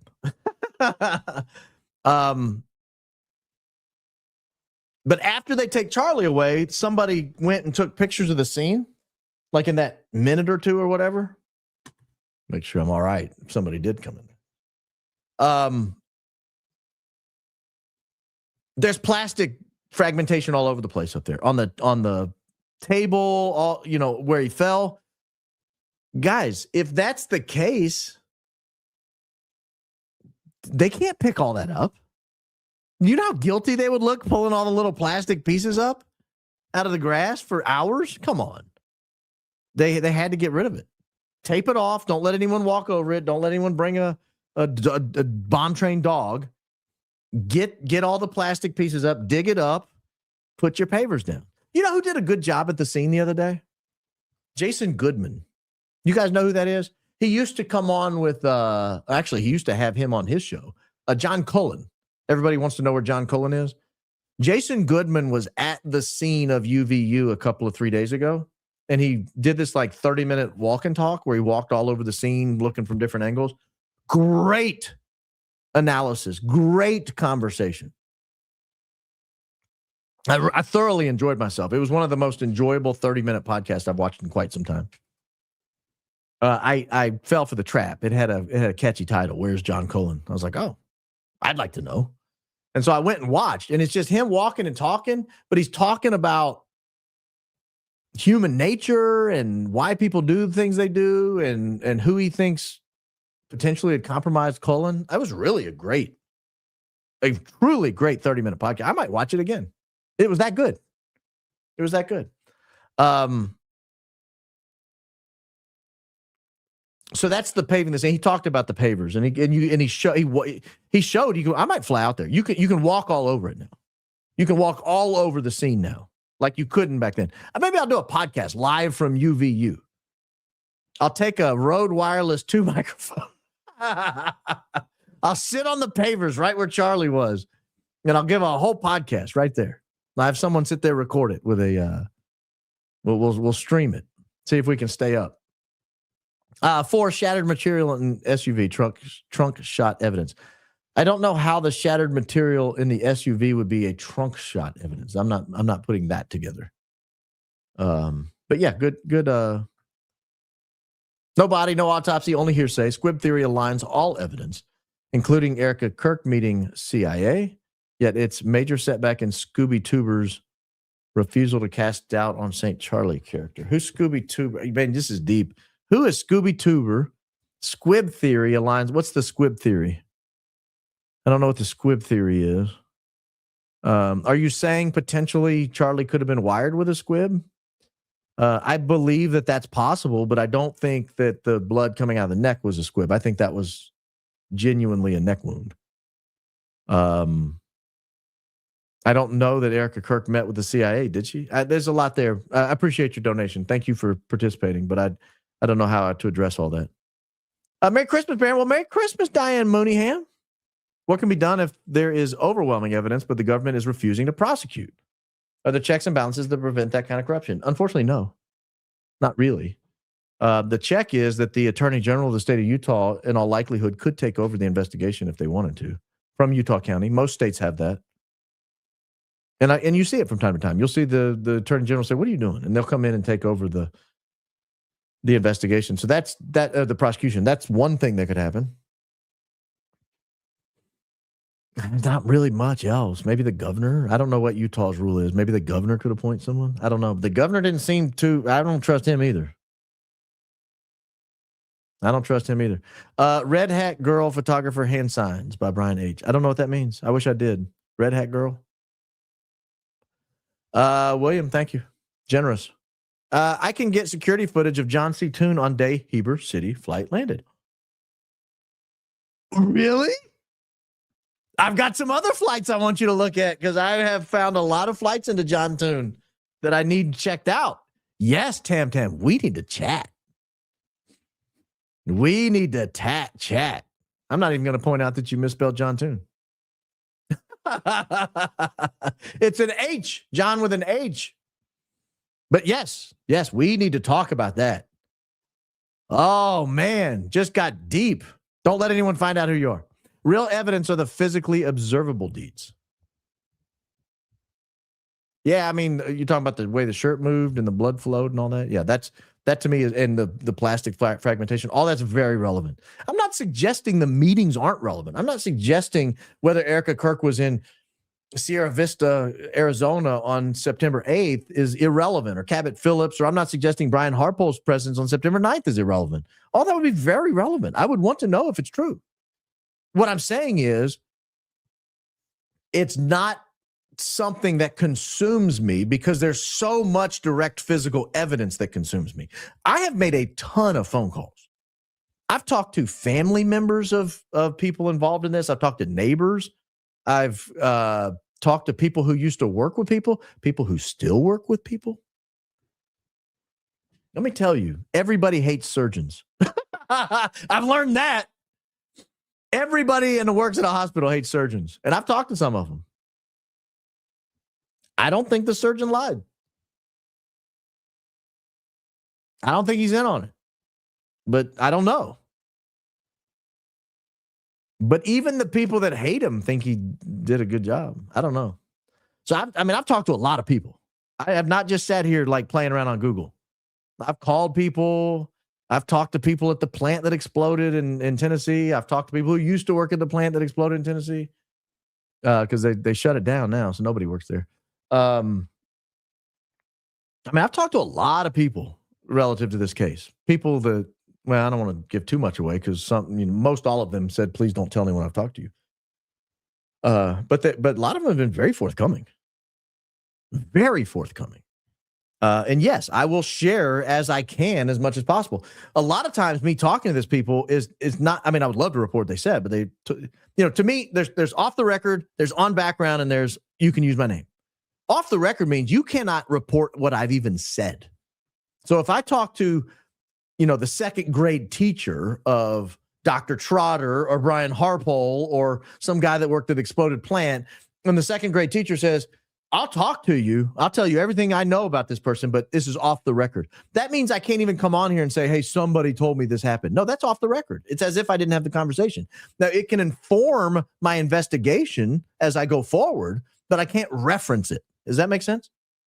On background means I can use it as part of the narrative development that I share with you guys. And I've done that from time to time. I've given you narrative on background. You may not have even realized I did it. And then there's people who said, you can use my name. And I've done that as well. I'm trying to think of somebody I've called who said you could use my name.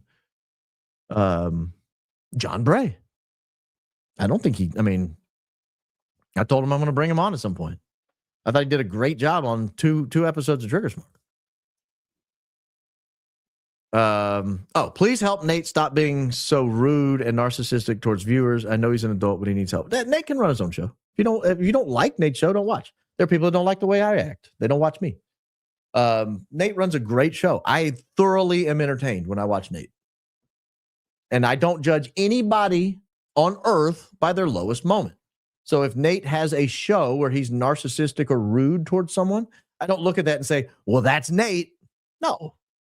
I look at that and say, that was an unfortunate exchange, but I know him to be better than that. Congratulations on your huge growth. It's a direct reflection of who you are, not indirect. Thank you and your family for everything. Well, thank you, C. Tuttle. Very kind of you. Thank you for all you've done in this investigation. Your help keeping us open mind, but also reminding us to be brave enough to ask the right questions. Your input is valuable. Your input is valuable. Guys, you asking questions is key. It's absolutely key. Don't be silent. When something doesn't look right, raise the issue. Thank you, William. Janice, that's an odd number, 18. She's a big fan of Peyton Manning. That's sweet. I take pics of the moon, sun, and sky all the time, too. God paints the best pictures. You're bang on yet again, Mr. Coleman. I'll show you the picture from September 8th. Let me see if I can find it. Punch in my entirely too long password. Yeah, here's the picture I took the night of September 8th. You'll see there, it says September 8th at the top. If I can get you to zoom in here. And there's the picture of the moon peeking through and there's the baseball light right there. See that? And then the moon up here. Look, guys. Hey, I can prove where I was. They should be able to prove where they were. P.S. What I emailed you, I'm not quitting my day job. Thank you for what you're doing. Well, thank you, Drifter. I would never think you were quitting your day job, sir. Do you believe opposition to the truth in this case are actively planting false evidence, allegedly? Panther Minus, thank you. Very generous donation. $50, 50 big ones, 50 clams, 50 buckaroos. Do I think someone's cooking? Someone's making hamburgers. I can smell it. Smells great. I hope they're making me one. Do you believe opposition to the truth in this case are actively planting false evidence? Yes. I have been contacted by people who have false evidence that I've been able to determine is false. And I've caught it before bringing it to you guys. I think I've caught all of it before bringing it to you guys. I've talked to other people who have had that exact same experience, that somebody emails them, calls them, texts them, plants evidence somehow, And then they're able to figure out it's fake before they air it. So yeah, this is not unusual. This is normal with any investigation. Part of the investigation is you have to figure out who can be trusted and who can't. It's fine not to care about Mitch's past in context of what he saw, but we should care about $130,000 being raised for a serial domestic abuser. Yeah, you guys, I believe Give, Send, Go allows you the option to recall your donation. I think it does. If not, maybe that's the angle that, they shouldn't have raised money for the guy, but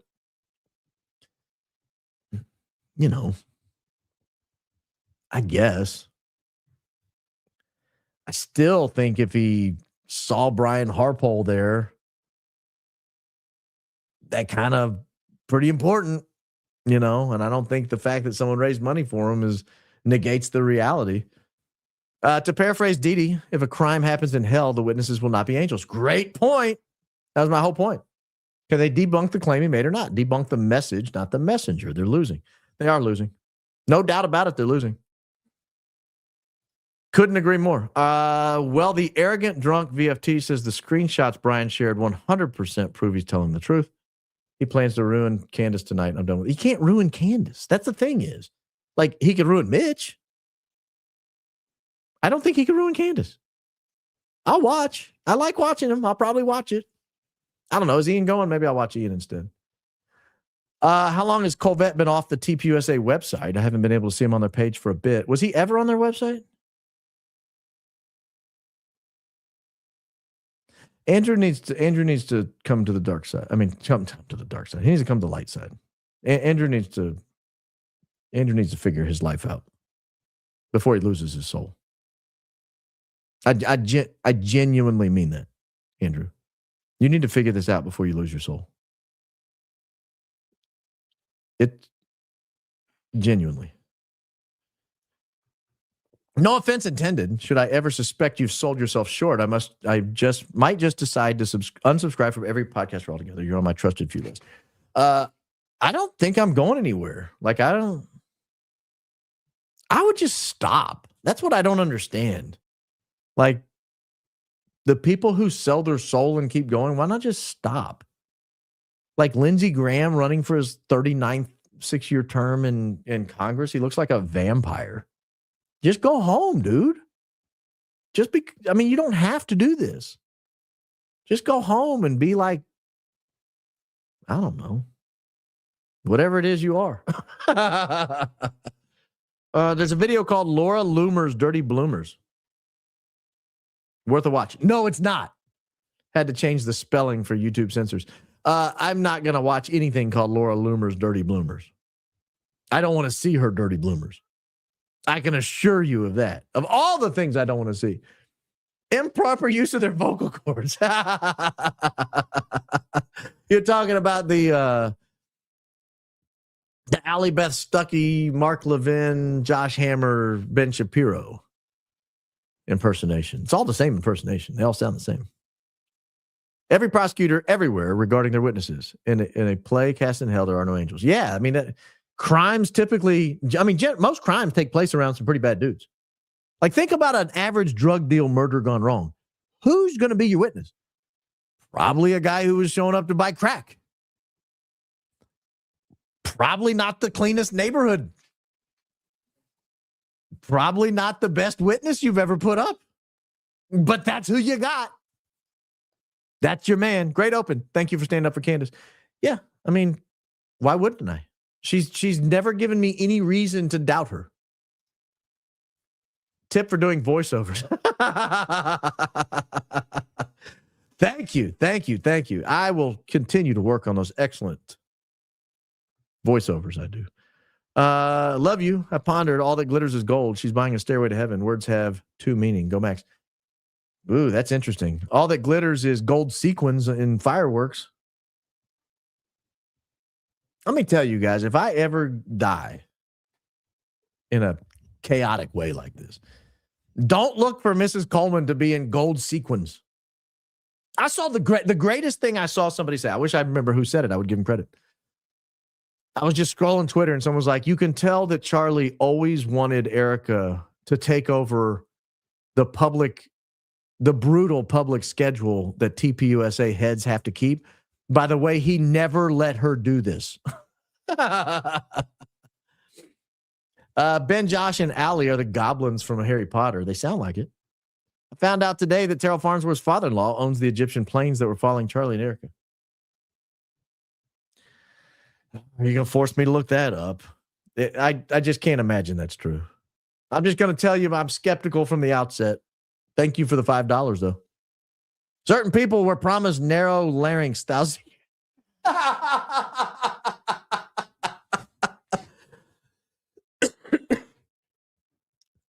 That's funny. That's funny.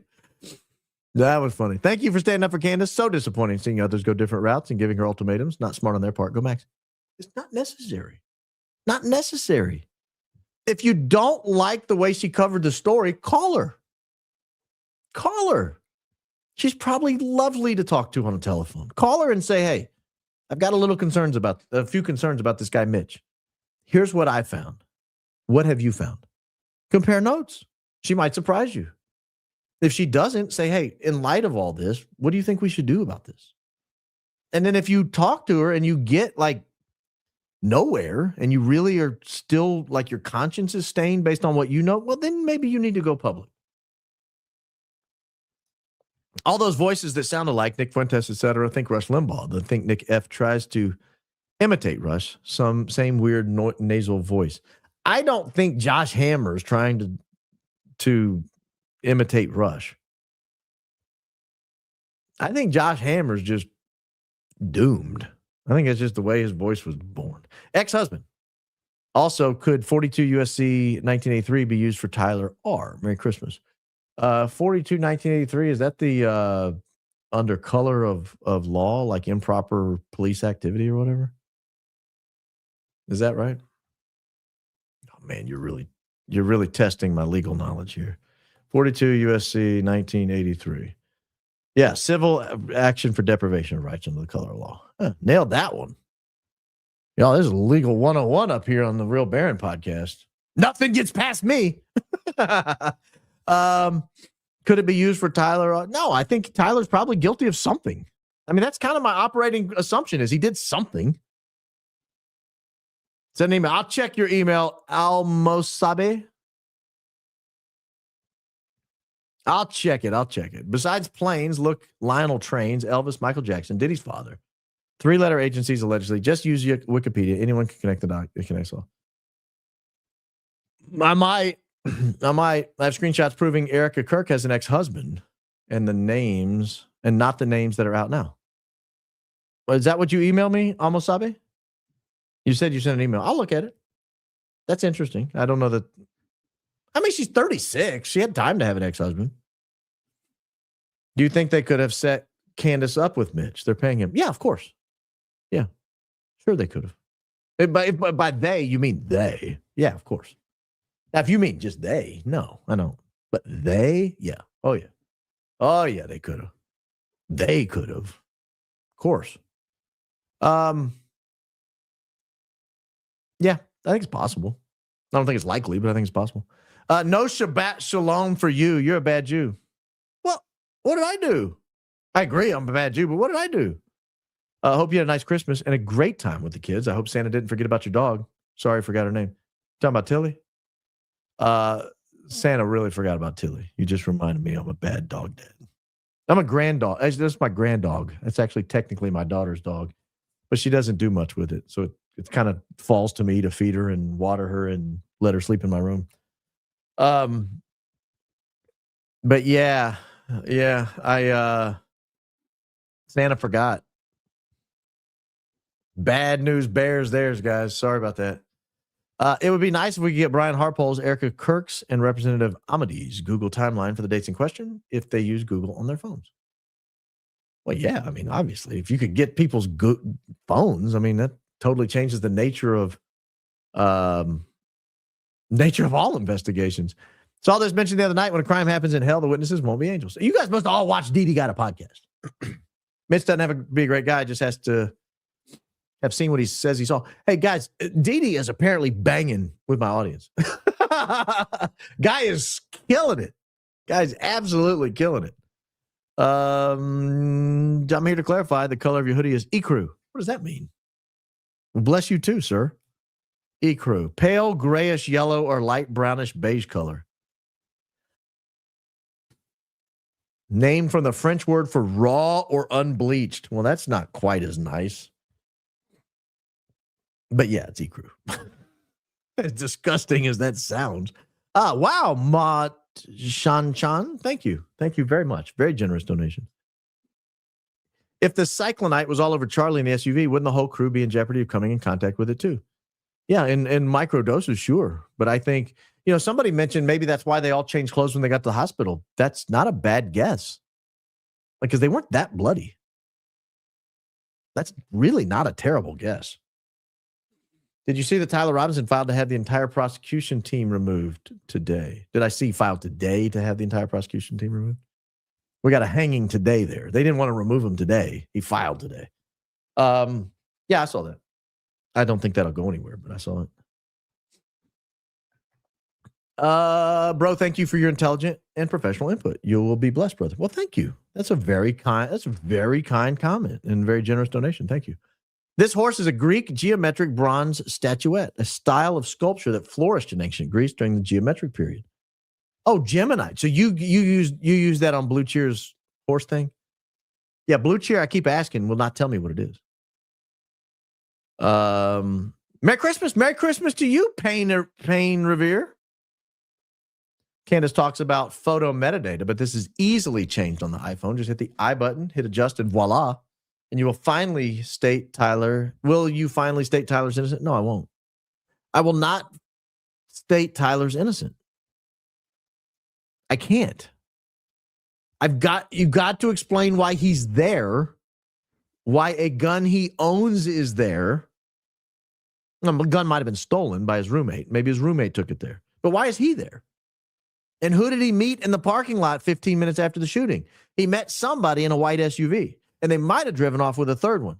And I mean, there's just a lot of I can't say he's innocent. The question is he guilty of murder? That's a totally different inquiry. I think the answer to that might be no.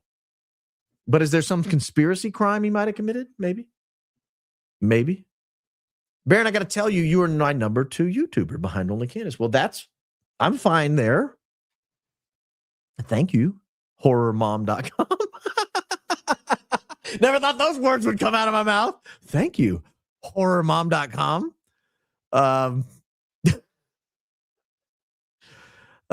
You said you had only 300 subs several months ago. I can relate. I review horror movies. It's work. God bless you. I don't watch horror movies, so you might not like me anymore. Maybe I just fell to number 3 or 4. I don't like them. I don't watch them. I mean, I have way long time ago, but I haven't in decades. But I guess somebody's got to do it. It's tough work, and you're the one out there committed to doing it. I just wanted to hear you say my name. Well, get your colonoscopy. I'm not that old, am I? How old are you supposed to get one? I'm 46. Should I have had one yet? I have not had one. Love you, Baron. Keep up the great work. Also wondering if they wanted it to look like a chest shot. How would they explain no hole in Charlie's shirt? Maybe there was supposed to be one.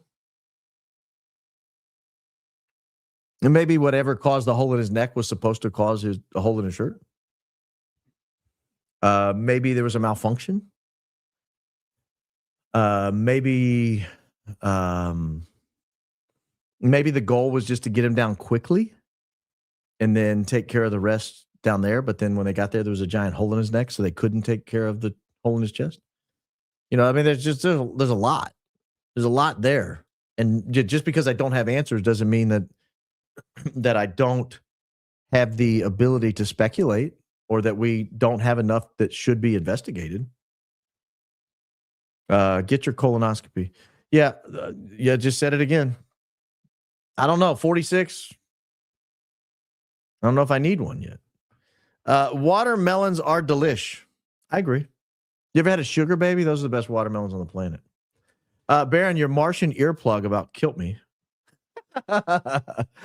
Keep on keeping on, man. Your authenticity keeps me coming back. Candace deserves the respect you and Coach display. You're a boss. Well, thank you. That's very kind of you.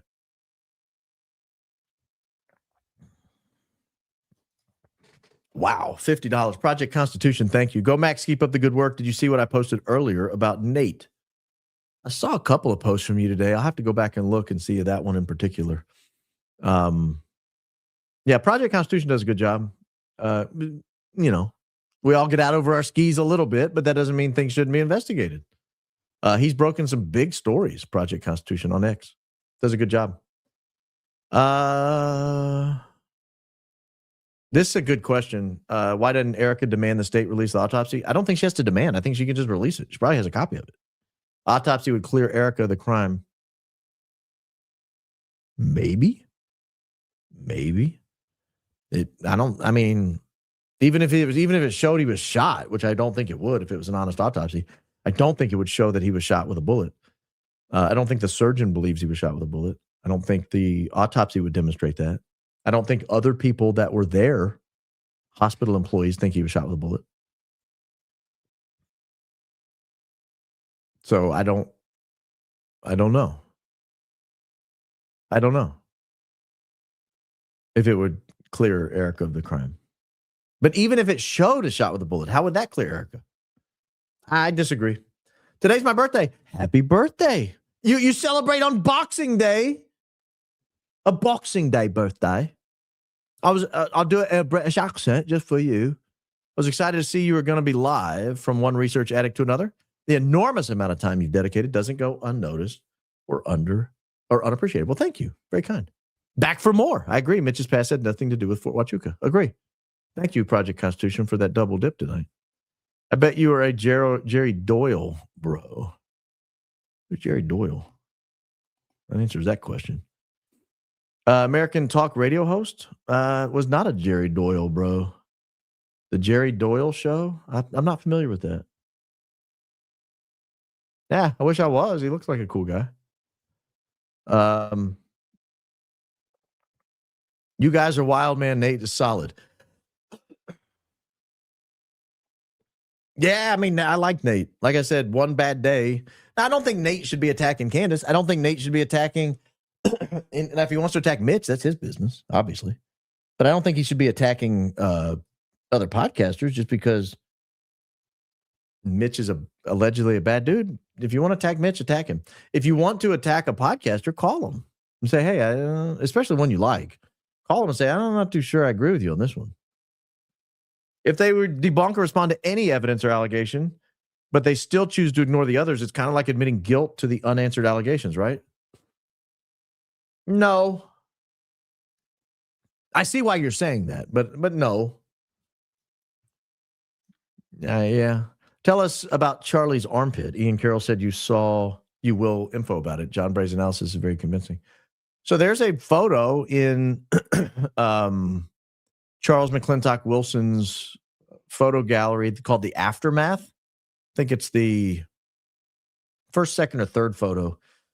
You can see Charlie's right armpit in one of those three photos, and you can see what looks like a little burn.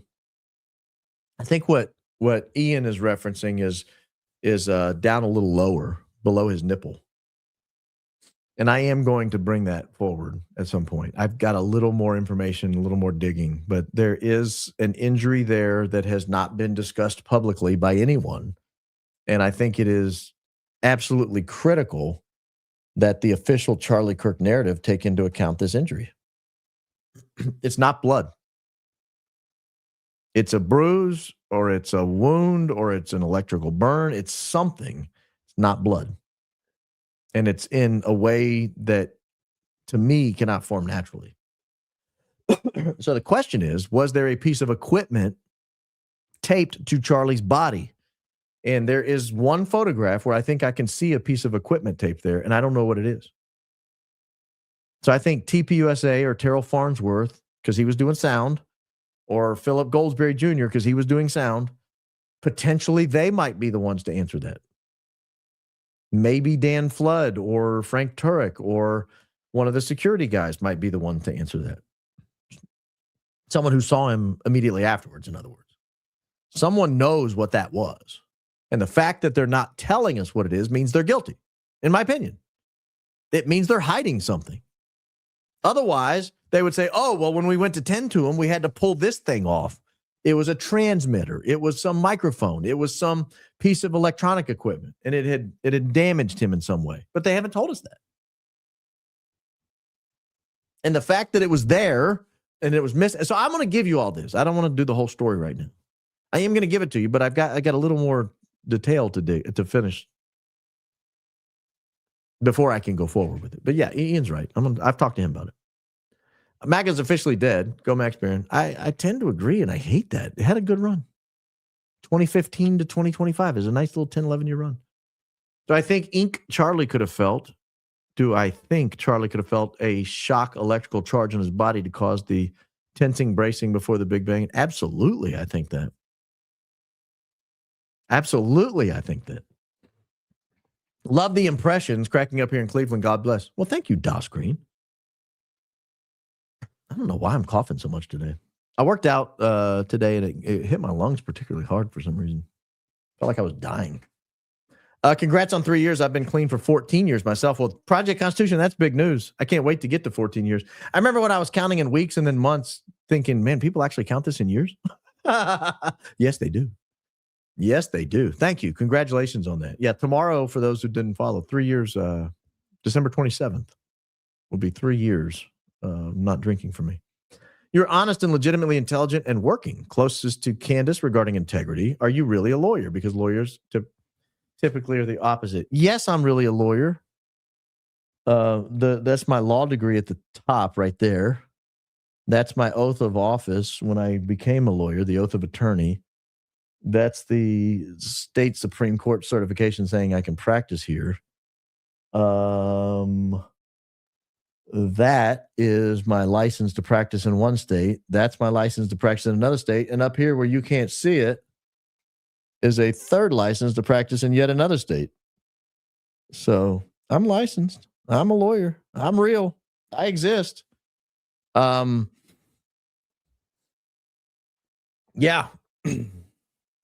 But I don't know why you said so you're saying lawyers are dishonest and legitimately unintelligent and they don't work?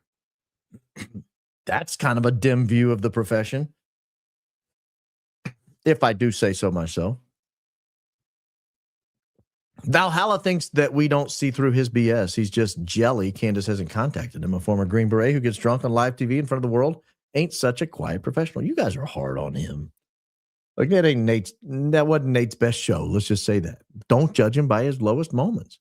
Why hasn't Tyler Robinson's defense team contacted me? I don't know. Maybe they're doing a bang-up job. Maybe they think like they can get him an acquittal without any additional help. They don't owe me an explanation. Now, if they put a turd of a case on, then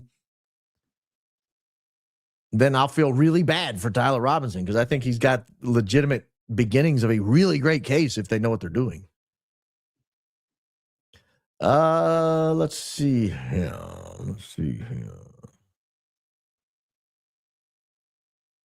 Dolores. Very generous donation, Dolores. Thank you.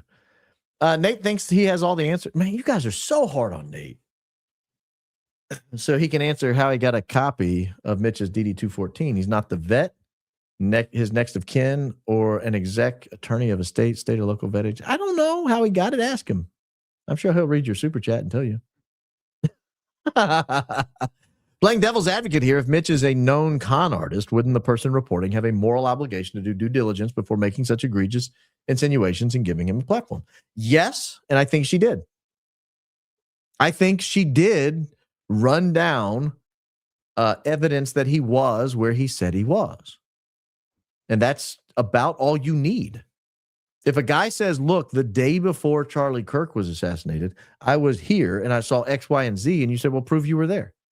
Then he says, well, here's this, here's this, here's this, here's this, here's this, all the ways I can prove I was there. Now, if he made it all up, if he's a disinformation agent, man, then, I mean, good reporters have gotten had by sources before. It wouldn't be the first. But we'll have to wait and see. Shabbat Pizza Phillips' father is an associate pastor at Cornerstone Chapel, Calvary Chapel affiliate, and works with the teens. Wonder if he knows Rob McCoy has not been to seminary. Yeah, that's weird. That's a little weird. Yeah, I've watched him. I mean, yeah, I knew that. In light of all the craziness, should the Butler videos be examined? Yes. Yes. The Butler videos should absolutely be examined. I've actually started the process of putting together a little something on Butler for you guys. Bear, an impersonation request in celebration of your 3-year mark. Please read this quote in your best Rush Limbaugh voice here. No, I'm not doing that. I don't want to. I would. You know, there are certain voices that should be retired.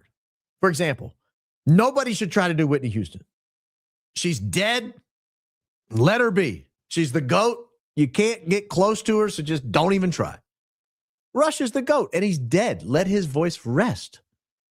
And I'm not good at impressions. Only Josh Hammer and Ben Shapiro can I do. The occasional Allie Beth Stuckey.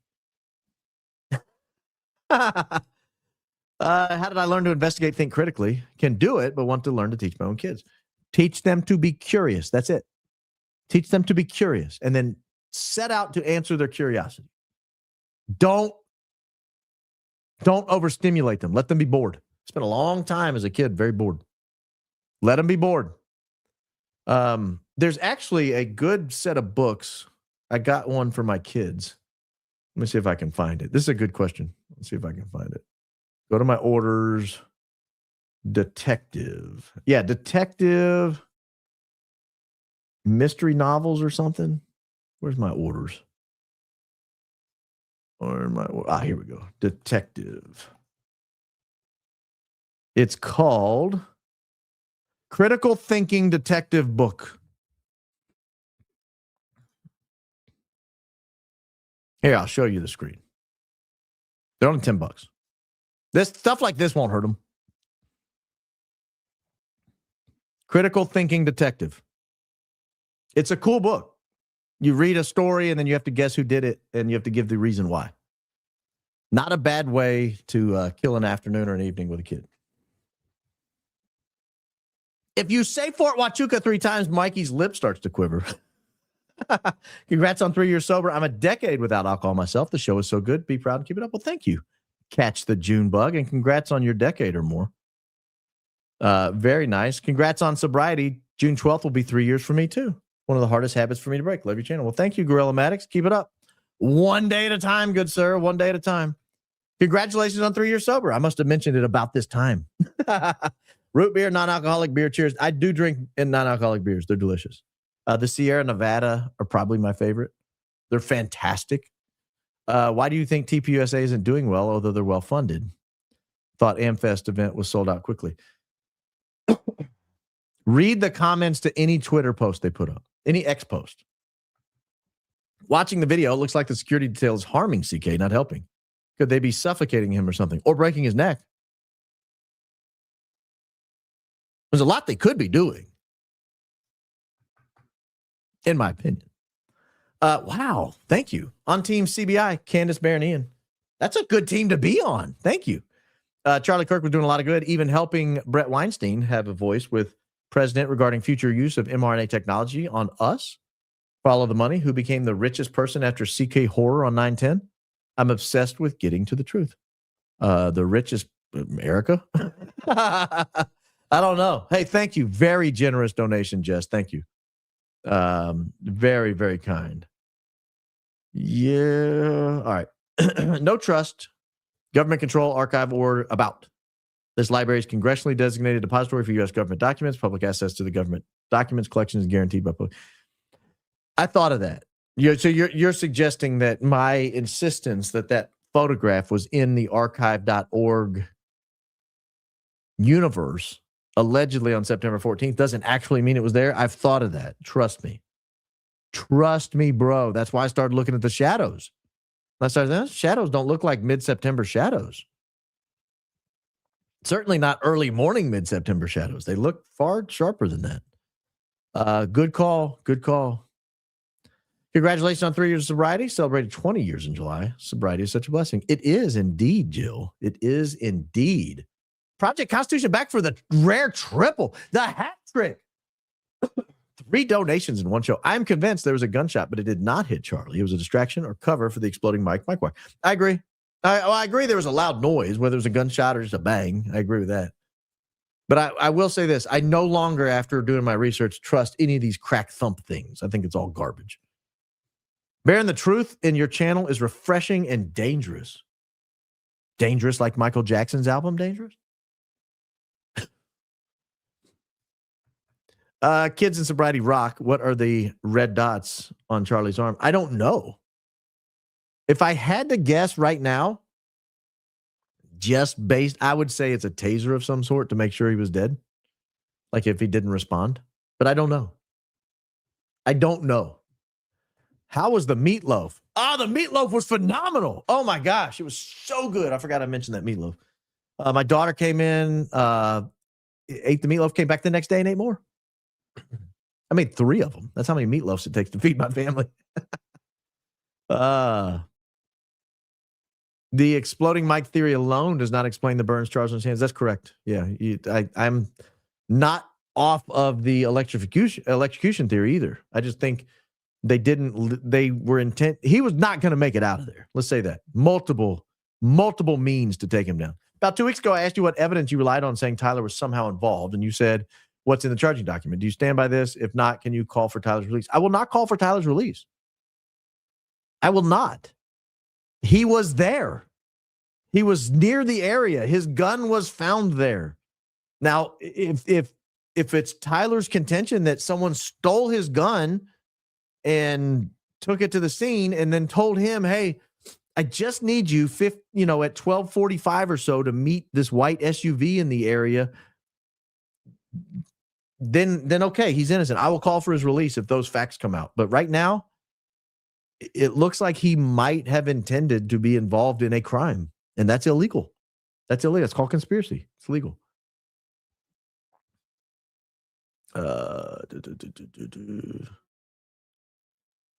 Hope Bean. Baron, we need to support your work. I'm with you. I don't believe Charlie Kirk was shot. Allegedly spot on. Hope, thank you first. Very, very generous donation. I'm as convinced as I've ever been there was no gunshot wound to Charlie Kirk. And that alone raises the suspicion of everyone who was in that SUV. That alone raises the suspicion of everyone that was near that tent.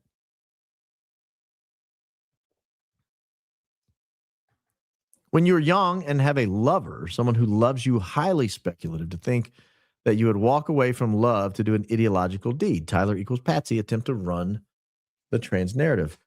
I agree, LeBaron. I like your name first.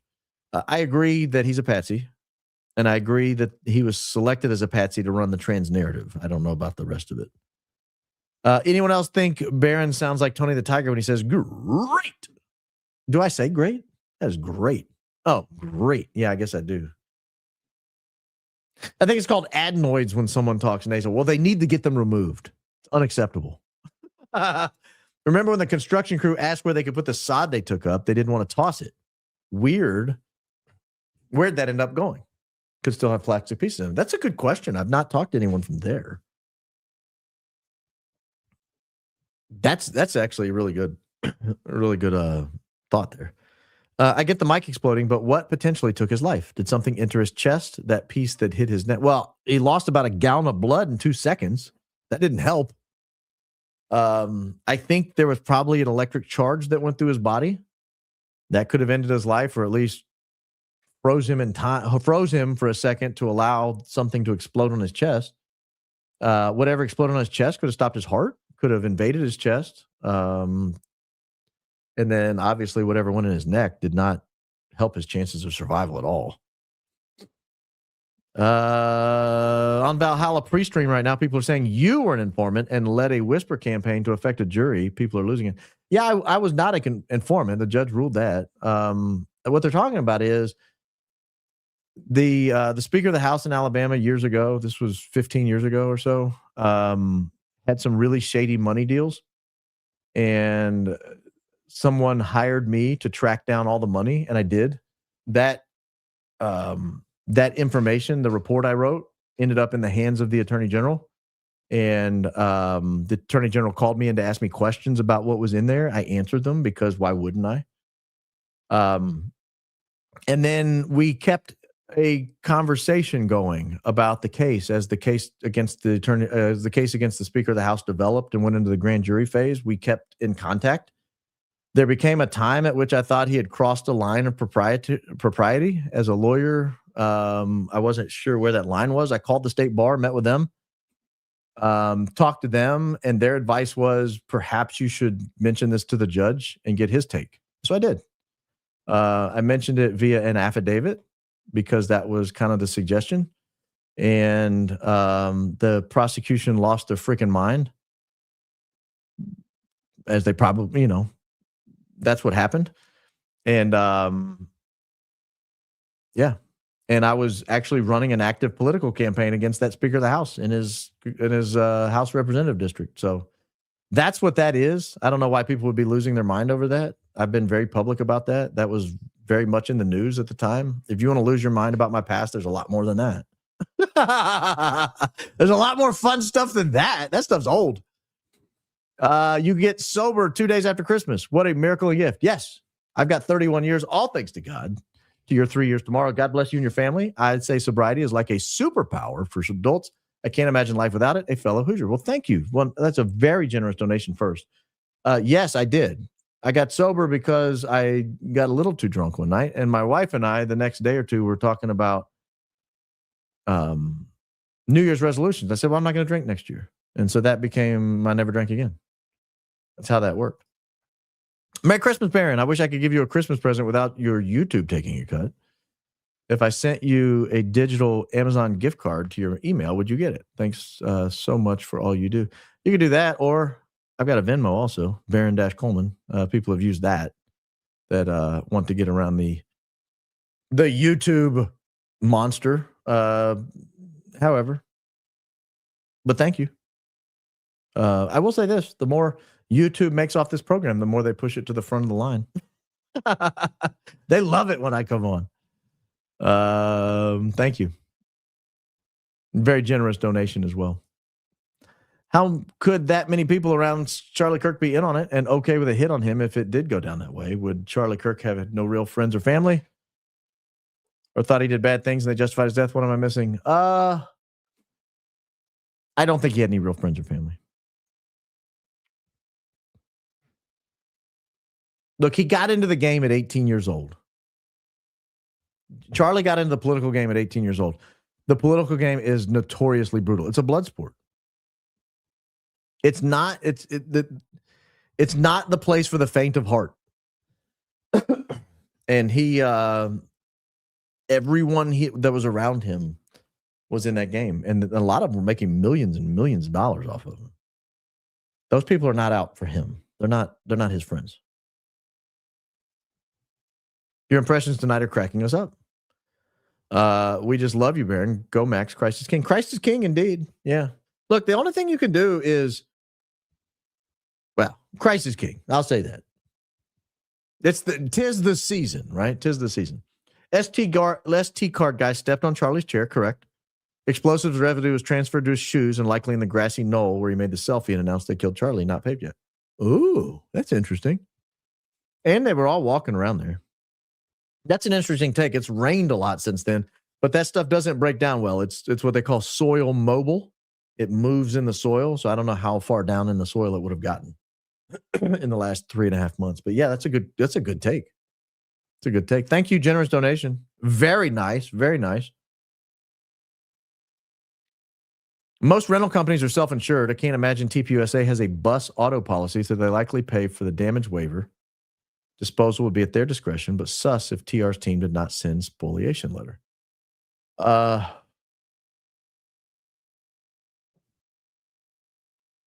don't know how sus that would be. I mean, it depends on how quick it was done.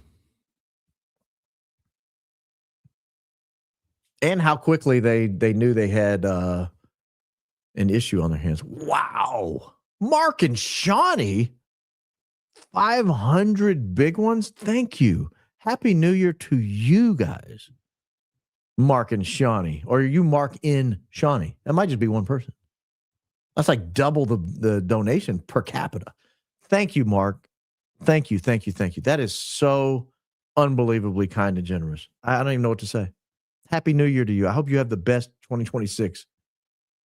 I hope you have the best 2026 imaginable. Thank you. Does Jimmy Kimmel know what's going on? He said mega acting as if it isn't their own who did this. They took a show away for a couple of days, 100 kids.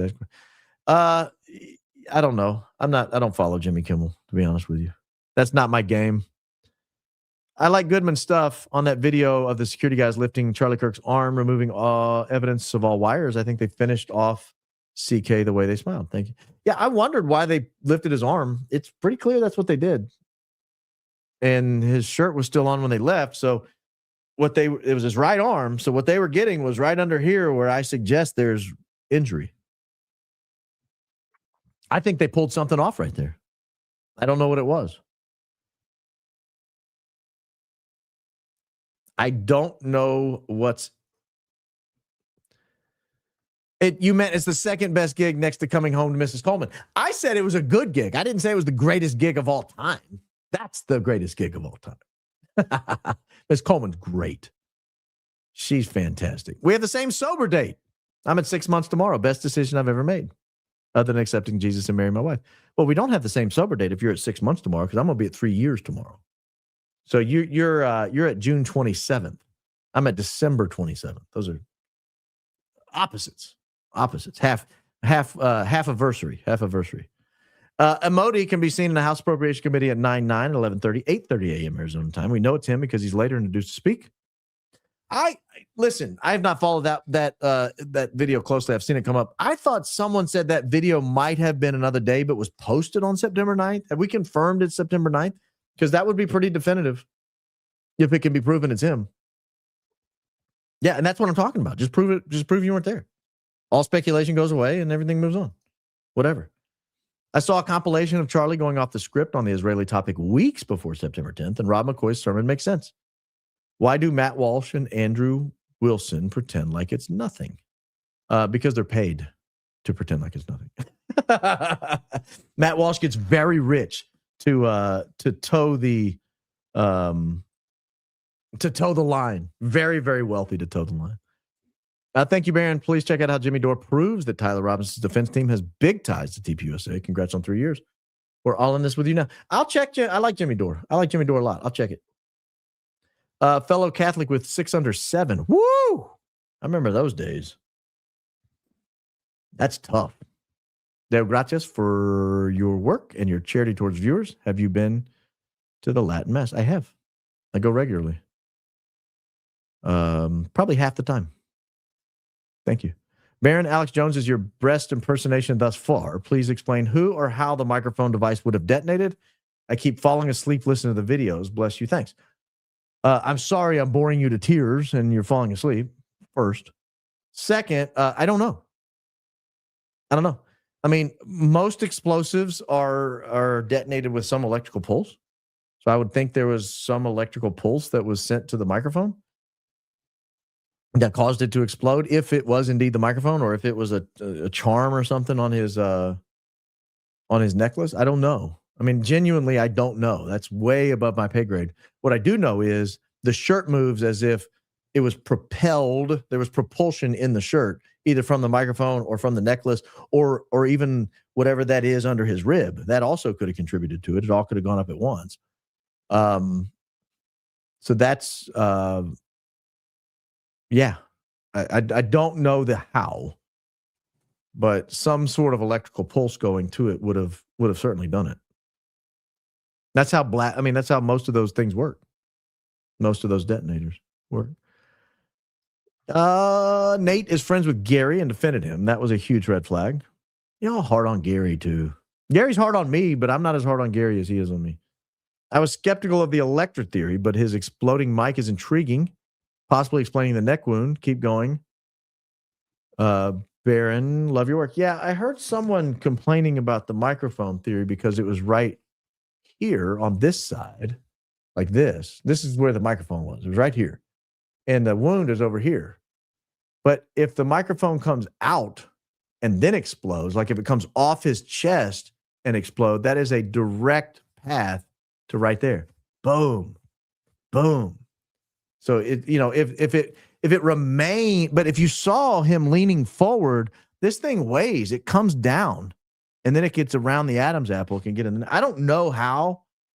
I'm just telling you, there's black plastic fragments all over the place, and it does not look like his microphone is still intact after the bang.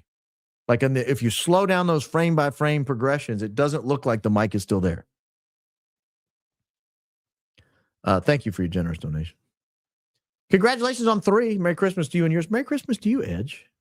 They called white girl Brittany crazy. Yes, they did. Nate is fired up. Team Truth. Love your work as usual. I should get a cut of your action for all the referrals to your work. You get the satisfaction of a better program. You don't get subscribers by speaking directly to Candace. Sour Littles are the bomb. Yes, they are. Yes, my kids all got Sour Littles for Christmas yesterday.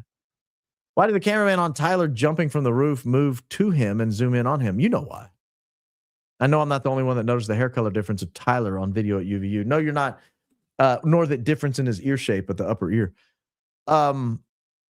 They moved in so you couldn't see the other person walking through the parking lot, and you couldn't see the white SUV that stopped to either let someone out or get somebody in the car. That's why they zoomed in. It's exactly why they zoomed in. I tune in for 90% of Barron's wiggling, opening statements, hoodies, and excellent investigative reporter. 10% for what horse is on Blue's YouTube page. Go Max. Thank you. I don't try to wiggle, but I know I do. The opening statements, I put a lot of time in, so thank you for appreciating them. The hoodies, I mostly rotate out. Some days I'm in a mood. Like today, I picked white. It's Christmas season.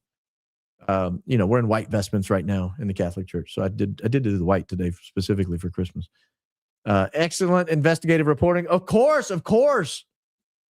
You heard it here first. A Baron has them. Oh no! Well, I won't tell anyone you had that. Baron, I peeped out public cameras. Tennessee allows requisition immediately exiting John Tune Airport off Briley.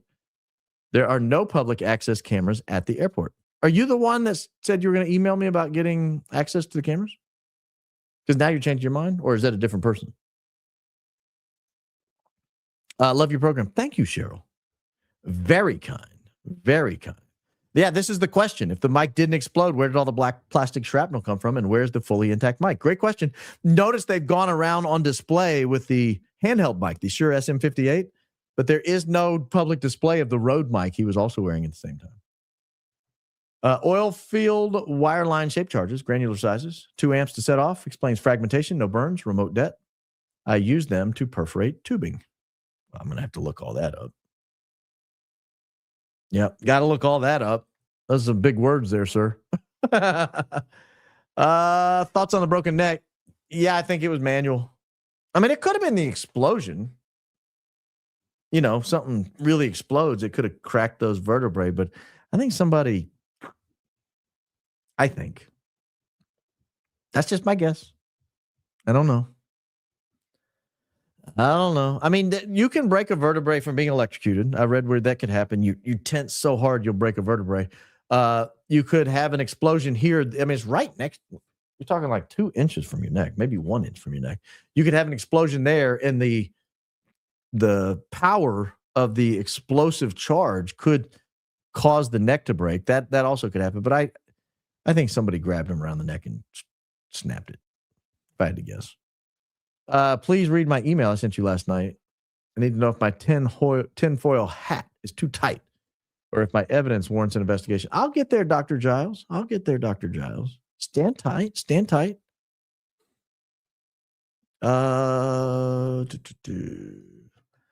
My wife, Erica, loves your show. Keep rocking the info. You're not Charles, are you? Charlie. Wife, Erica. Does she wear gold sequins? Does she tend to walk out to fireworks? Michael Hollis. Oh, you're not Charlie Kirk. Well, thank you, Michael and Erica. I appreciate it. Payne Revere is back for more. Man, Payne, this is great. You are really coming through on New Year's. Well, the week between Christmas and New Year's. Any chance in starting 1, a reward fund for tips leading to the rest of the real guilty parties? 2, A fund for Tyler's defense. If no shot, he cannot be guilty as charged. Well, he can. We'll get to that. A fund for you to hire assistants, PIs, producers to help you pursue leads. I would donate to each. 3 is the most likely. 1, I don't want to do a reward leading to the arrest of the guilty party. I don't want to do that. That's messy. That's really messy.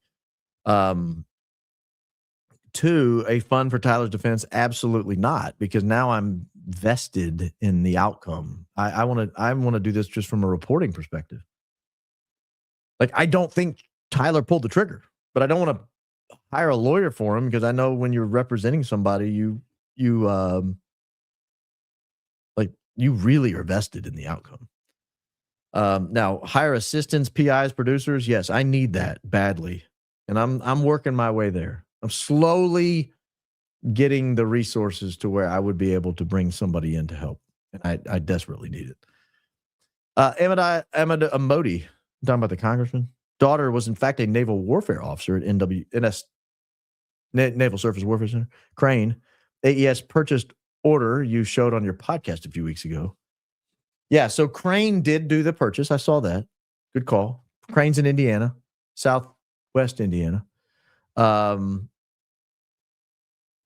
did not know the daughter was a naval warfare officer. Did we look that up during one of the shows one time? Didn't we look up a Modi and Naval Surface Warfare Center, Crane? And I didn't see anything.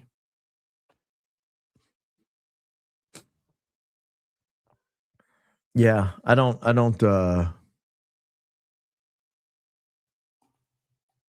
oh, that's weird. But I do see a contract for Crane that has a Modi's name on it, whatever his name is. I'll have to look into that, and I will. That's interesting enough to me. Where the hell is Dan Flood? Hey, you and me both, brother. I don't think Dan Flood still works there. Assuming Erica was at Fort Huachuca, how could she do this to her own children? I don't want to answer that, but nothing I've seen from that woman indicates she has a conscience. 3, maybe they're trying to kill me, was sent to us to point a finger towards Dan and Brian. Ooh. Well, why would he have sent it to them, though? I think he sent it to Dan, was one of the 2 people he sent it to. So I don't know about that. I'm really sour on Erica right now, especially after Amfest. Holy mackerel. I could not be more sour on her. Those of you who were sour on her from the beginning, and I kept telling you guys to hold off, and she was grieving, and we can't judge how people grieve. I apologize. I repent. I turn from my sin. I am totally weirded out by that woman. Totally weirded out by that woman. The son, Frank Turk, was FaceTiming, has an interesting career, currently Deputy Division Chief at the Joint Staff, USAF, specializing in targeting intel air operations. Haven't yet verified electronic warfare claims. Did he say that was the guy he was FaceTiming? Has he clarified it was him? Because I know he said he was talking to family, but did he say specifically it was my son who works at the Joint Chiefs? Because that's frankly a little weird if he was. I forgot to add this to my first comment. Well, Vicky, that's okay. Thank you. I heard the defense team is connected to TPUSA. Yeah, we've talked about that. Potentially through Terrell Farnsworth, I think is the issue that people are, or maybe it was someone else. There was allegedly a connection with the prosecution and the defense, and I don't know which of those is true or both. Auto captions for live stream needs an encoder. AccuCap captioning software. Steno is $7K. Too expensive for now. Love your show. I knew it was something that rich people are paying, because the only shows I see doing it are like Tucker, Candace. I mean, people that have like millions of subscribers. Us lowly guys, when you get down to the barons of the world, we don't have I've hired court reporters. I know what they cost. I've paid court reporters. I know how expensive they are. I know. Josh Hammers, the Timu version of Ben Shapiro. That's a low bar.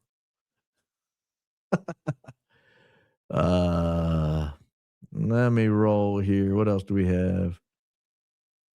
Emailed you a video of Mikey recording Charlie in the SUV on the way to UVU, where Charlie says something about charging up his mic. I'll look at that. That's interesting. Charging up his mic. Which mic? The mic, the Rode Wireless 2 that perhaps exploded under his shirt? Yeah, I'll look at that. I'm a little behind on emails. Valhalla claimed Mitch couldn't be retired because he was in the military long enough. But if someone was put out of the military for a service-connected disability, they are also listed as retired. That's correct. Yeah. Do I think it's possible Mitch is a CI and is working with the feds to smear Candace? I mean, anything's possible. I don't know. What? But that's not getting information out of Candace. You know, a confidential informant is supposed to get information out of somebody. They're not supposed to plant information with somebody. That's a totally different thing. It seems to me that Israel needs Jesus. We all need Jesus, sir, Chris. Everyone needs Jesus. The whole world needs Jesus. 'Tis the season. Here's what Isaiah 31:1 says, paraphrase. Woe unto those who trust in chariots and horses, but do not look to the Holy One of Israel or seek help from the Lord. Well, I've taken your word for it. That's what it says. But yes, to answer your question, we all need the Lord and Savior. Do we think that he will get a copy of the autopsy? Do I think that we will get a copy? Probably not, if I had to guess. I look forward to you and Candace's podcast daily. Only reason I got an account on X. Merry Christmas. Love you guys. Well, thank you. Very kind of you. Very, very kind. Hey, brother. Sister Crow from, oh gosh, is that Australia or New Zealand? They both kind of look the same to me.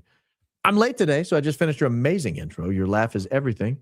Your positive and genuine aura is a blessing in today's plastic world. Thank you for your wisdom. Well, thank you for your very kind words and generous donation. And all those A-bucks. Should I ever go to Melbourne or Canberra, I'll use them up. Book recommendations for my boyfriend. He's a geological engineer, kind, funny, and intellectual. We love your show. Go Max. Well, this is the book I recommend everyone. This is called Blacklisted by History. This is the book I recommend everybody start with. Blacklisted by History, the untold story of Senator Joe McCarthy in his fight against America's enemies. That's probably, if I just had to give you one, that's it. If I had to give you another, it's called The River of Doubt. It's about Teddy Roosevelt after the presidency, after he retired. Teddy Roosevelt explored a river in South America, and the book is phenomenal. Gives you so much insight into the man and why he, well, you can't really see him because I messed with the camera, but why he's over here on my wall, right there. Good dude. Good dude. But yeah, I'd start with Blacklisted by History. It's one of them, I think it's one of the more important books ever to understand American politics and how corrupt it really is. Not sure if you've seen my email, but I sent you a slow zoomed in video of the mic on his shirt. The microphone goes straight to his neck. Let me know what you think. Thank you for all your hard work. I find it very difficult to believe you found a video footage of that I have not yet seen, but I'll look for it. I find it very, very difficult to believe you came across a video I've not seen because I've seen so many. Payne Revere is back. As an attorney, have you used private investigators in litigation? Of course. The best PI, sponsored by subs like me and managed by you, could dig up all kinds of great info on everyone at TPUSA during the lead up to 9/10 and the aftermath. Let's crowdfund it. Again, if we do that, then we're taking an interest. We're like, unless you're saying we're just doing it for reporting purposes, like we're not going to share it with the defense team. That's fine. I'll do that. Has anyone spoken with Charlie's parents? I'm sure somebody has. I have not. I'd love to hear their thoughts. Does the official autopsy legally have to be realized? Legally have to be realized? What does that mean? Like sold at a profit? I love both you and Candace. I look forward to both of your podcasts. We need a crossover. Stay tuned. It might be coming. 8 birds. Well, that's a weird name, but I'm because of your generous donation, I'm willing to overlook it. Okay, if YouTube revenue helps the program, I'll go ahead and do your Christmas present through here. God bless you and your family. Hope you all have a wonderful Christmas holiday. Well, thank you. And it does. I mean, obviously, if YouTube made nothing off this program then they wouldn't push it out to the masses. They think that people like it because they stay. We have a very long retention rate for how long people watch on average. Very long. We have a high click-through rate, much higher than average. And the donations are high. So all of that YouTube looks at and their algorithm goes, man, people love this. And they push it right up to the front. If nobody donated and you guys all donated through some other means, YouTube would kick me down their algorithm. If everybody just watched for 5 minutes and stopped, I get brought down the algorithm. If nobody clicked on the video when they saw it come across their feed, I get dropped down the algorithm. So that's how it works. It's all algorithmic. And so, yeah, it does help. It does help. It helps quite a bit. Helps us get our message out. There's no doubt about it. Farnsworth and 1776 guy are AV experts. Sound and sound effects. Could crack thump come from the speakers themselves? Could have. Yeah. Absolutely, they could have put that noise in there. John on Trigger Smart explained in detail how the mic detonated the other day. You must not have watched my last episode because I played big clips of that. But he did do a follow-up. John Bray did do a follow-up with Trigger Smart. Also a great show. I watched it as well. And highly recommend people go back and watch it. Trigger Smart's great. John Bray's great. I really need a laugh tonight, Baron. You're a wonderful human. Thank you. Oh, thank you, Lori. I hope everything's going well. I don't know why you needed a laugh so badly the day after Christmas, but I hope everything turns better.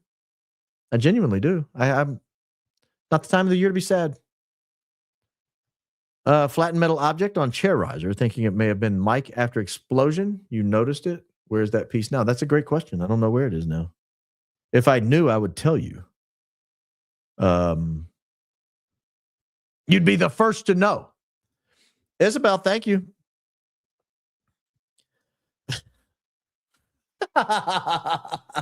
The real reason they talk that way is because something didn't drop in adolescence. Now, I don't know that that's true. I mean, very well could be, but I don't know. Merry Christmas. Well, Merry Christmas to you, Stephanie. Thank God you've changed your mindset on the official narrative.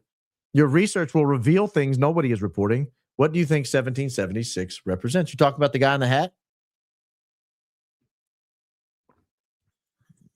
I know what it represents. Payne Revere back for more. Now he's gotten a hat trick in tonight. You're brilliant, honest, and a good lawyer. Why, oh, why do you give any cred to the state's clearly BS indictment of Tyler Robinson? You've spent 3 months investigating video, Google Trends, flight data, but you have zero evidence extrinsic to the indictment to support your suspicion of Tyler Robinson. I'll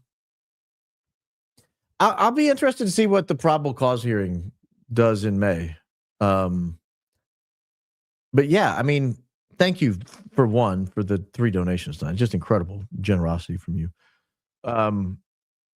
The flattery doesn't hurt either. I mean, you call me brilliant, honest, good lawyer.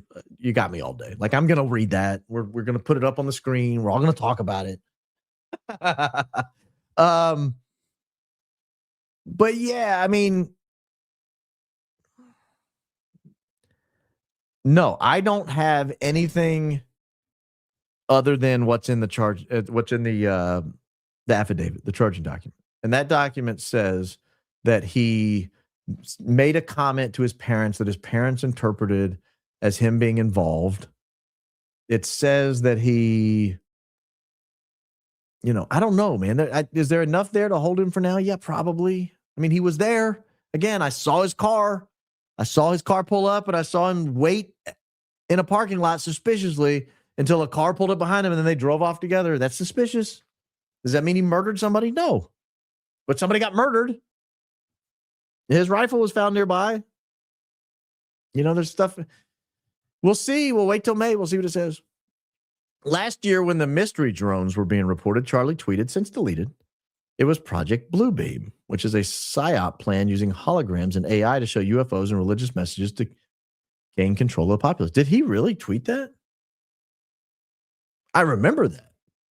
I had a show on the drones. It was titled, "You Want Drones? I'll Give You Drones." It was a good show. I had a great audience that night. It's one of the ones marked private because it's old. Someone asked me about that the other day. Why can't I just unmark them all, mark them all public? And I told you the reason is because I was very open with my kids' names and their dates and how old they are, and sometimes they'd wander in and be on screen or whatever. I just don't want all that on the internet right now. Not with what we're covering right now. So I've marked all that private. Maybe one day when all this blows over, I'll undo all that. When you guys get to know me a little more. Thank you, Julie. I think your name is Julian. Julie Lynn. Thank you. Very generous donation. Today is your 1 year. Congratulations on 3. Yeah, tomorrow will be 3 years sober. Congratulations on 1 year. A pimp named Hawk. I did not know where that was going until I started reading your name. Man, with a name like that, you need sobriety. You can't have that name and alcohol. It's a terrible combination. Absolutely horrific combination. All right, guys. Last one here. Can someone pull cell phone data from the area of the hotel, the meeting, or military base? Someone did that for UVU attendance.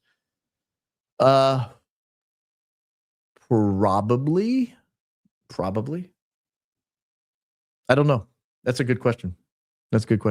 Hey, guys, Merry Christmas. Second day of Christmas. I will be live Sunday night if you guys want to come back and join me. I will not be here tomorrow night. That's Saturday night. I've got plans. But I will be here Sunday night, probably closer to 7. It'll either be a 6 p.m. or 7 p.m. Central Time start for me. If you're on the East Coast, that's an hour later. If you're on the West Coast, it's 2 hours earlier. If you're on the other side of the world, do the math, because I can't keep up with all your time zones. I don't know what time it is in Australia right now. I don't have a clue what time it is. I couldn't tell you what time it is in London if you held well, I probably could. And aren't they 5-6 hours ahead, something like that? But generally speaking, I don't keep up with all that. But yeah, so I'll probably be here either 6 p.m. or 7 p.m. Central Time Sunday night. Thank you. I cannot tell you how much I appreciate you guys. You're very generous, very kind, and we've got a good show working already for Sunday. Some of the stuff that I kind of halfway intended to cover tonight, I kicked to Sunday. So Merry Christmas, Happy New Year, and don't forget, even if you don't know it, Jesus loves you.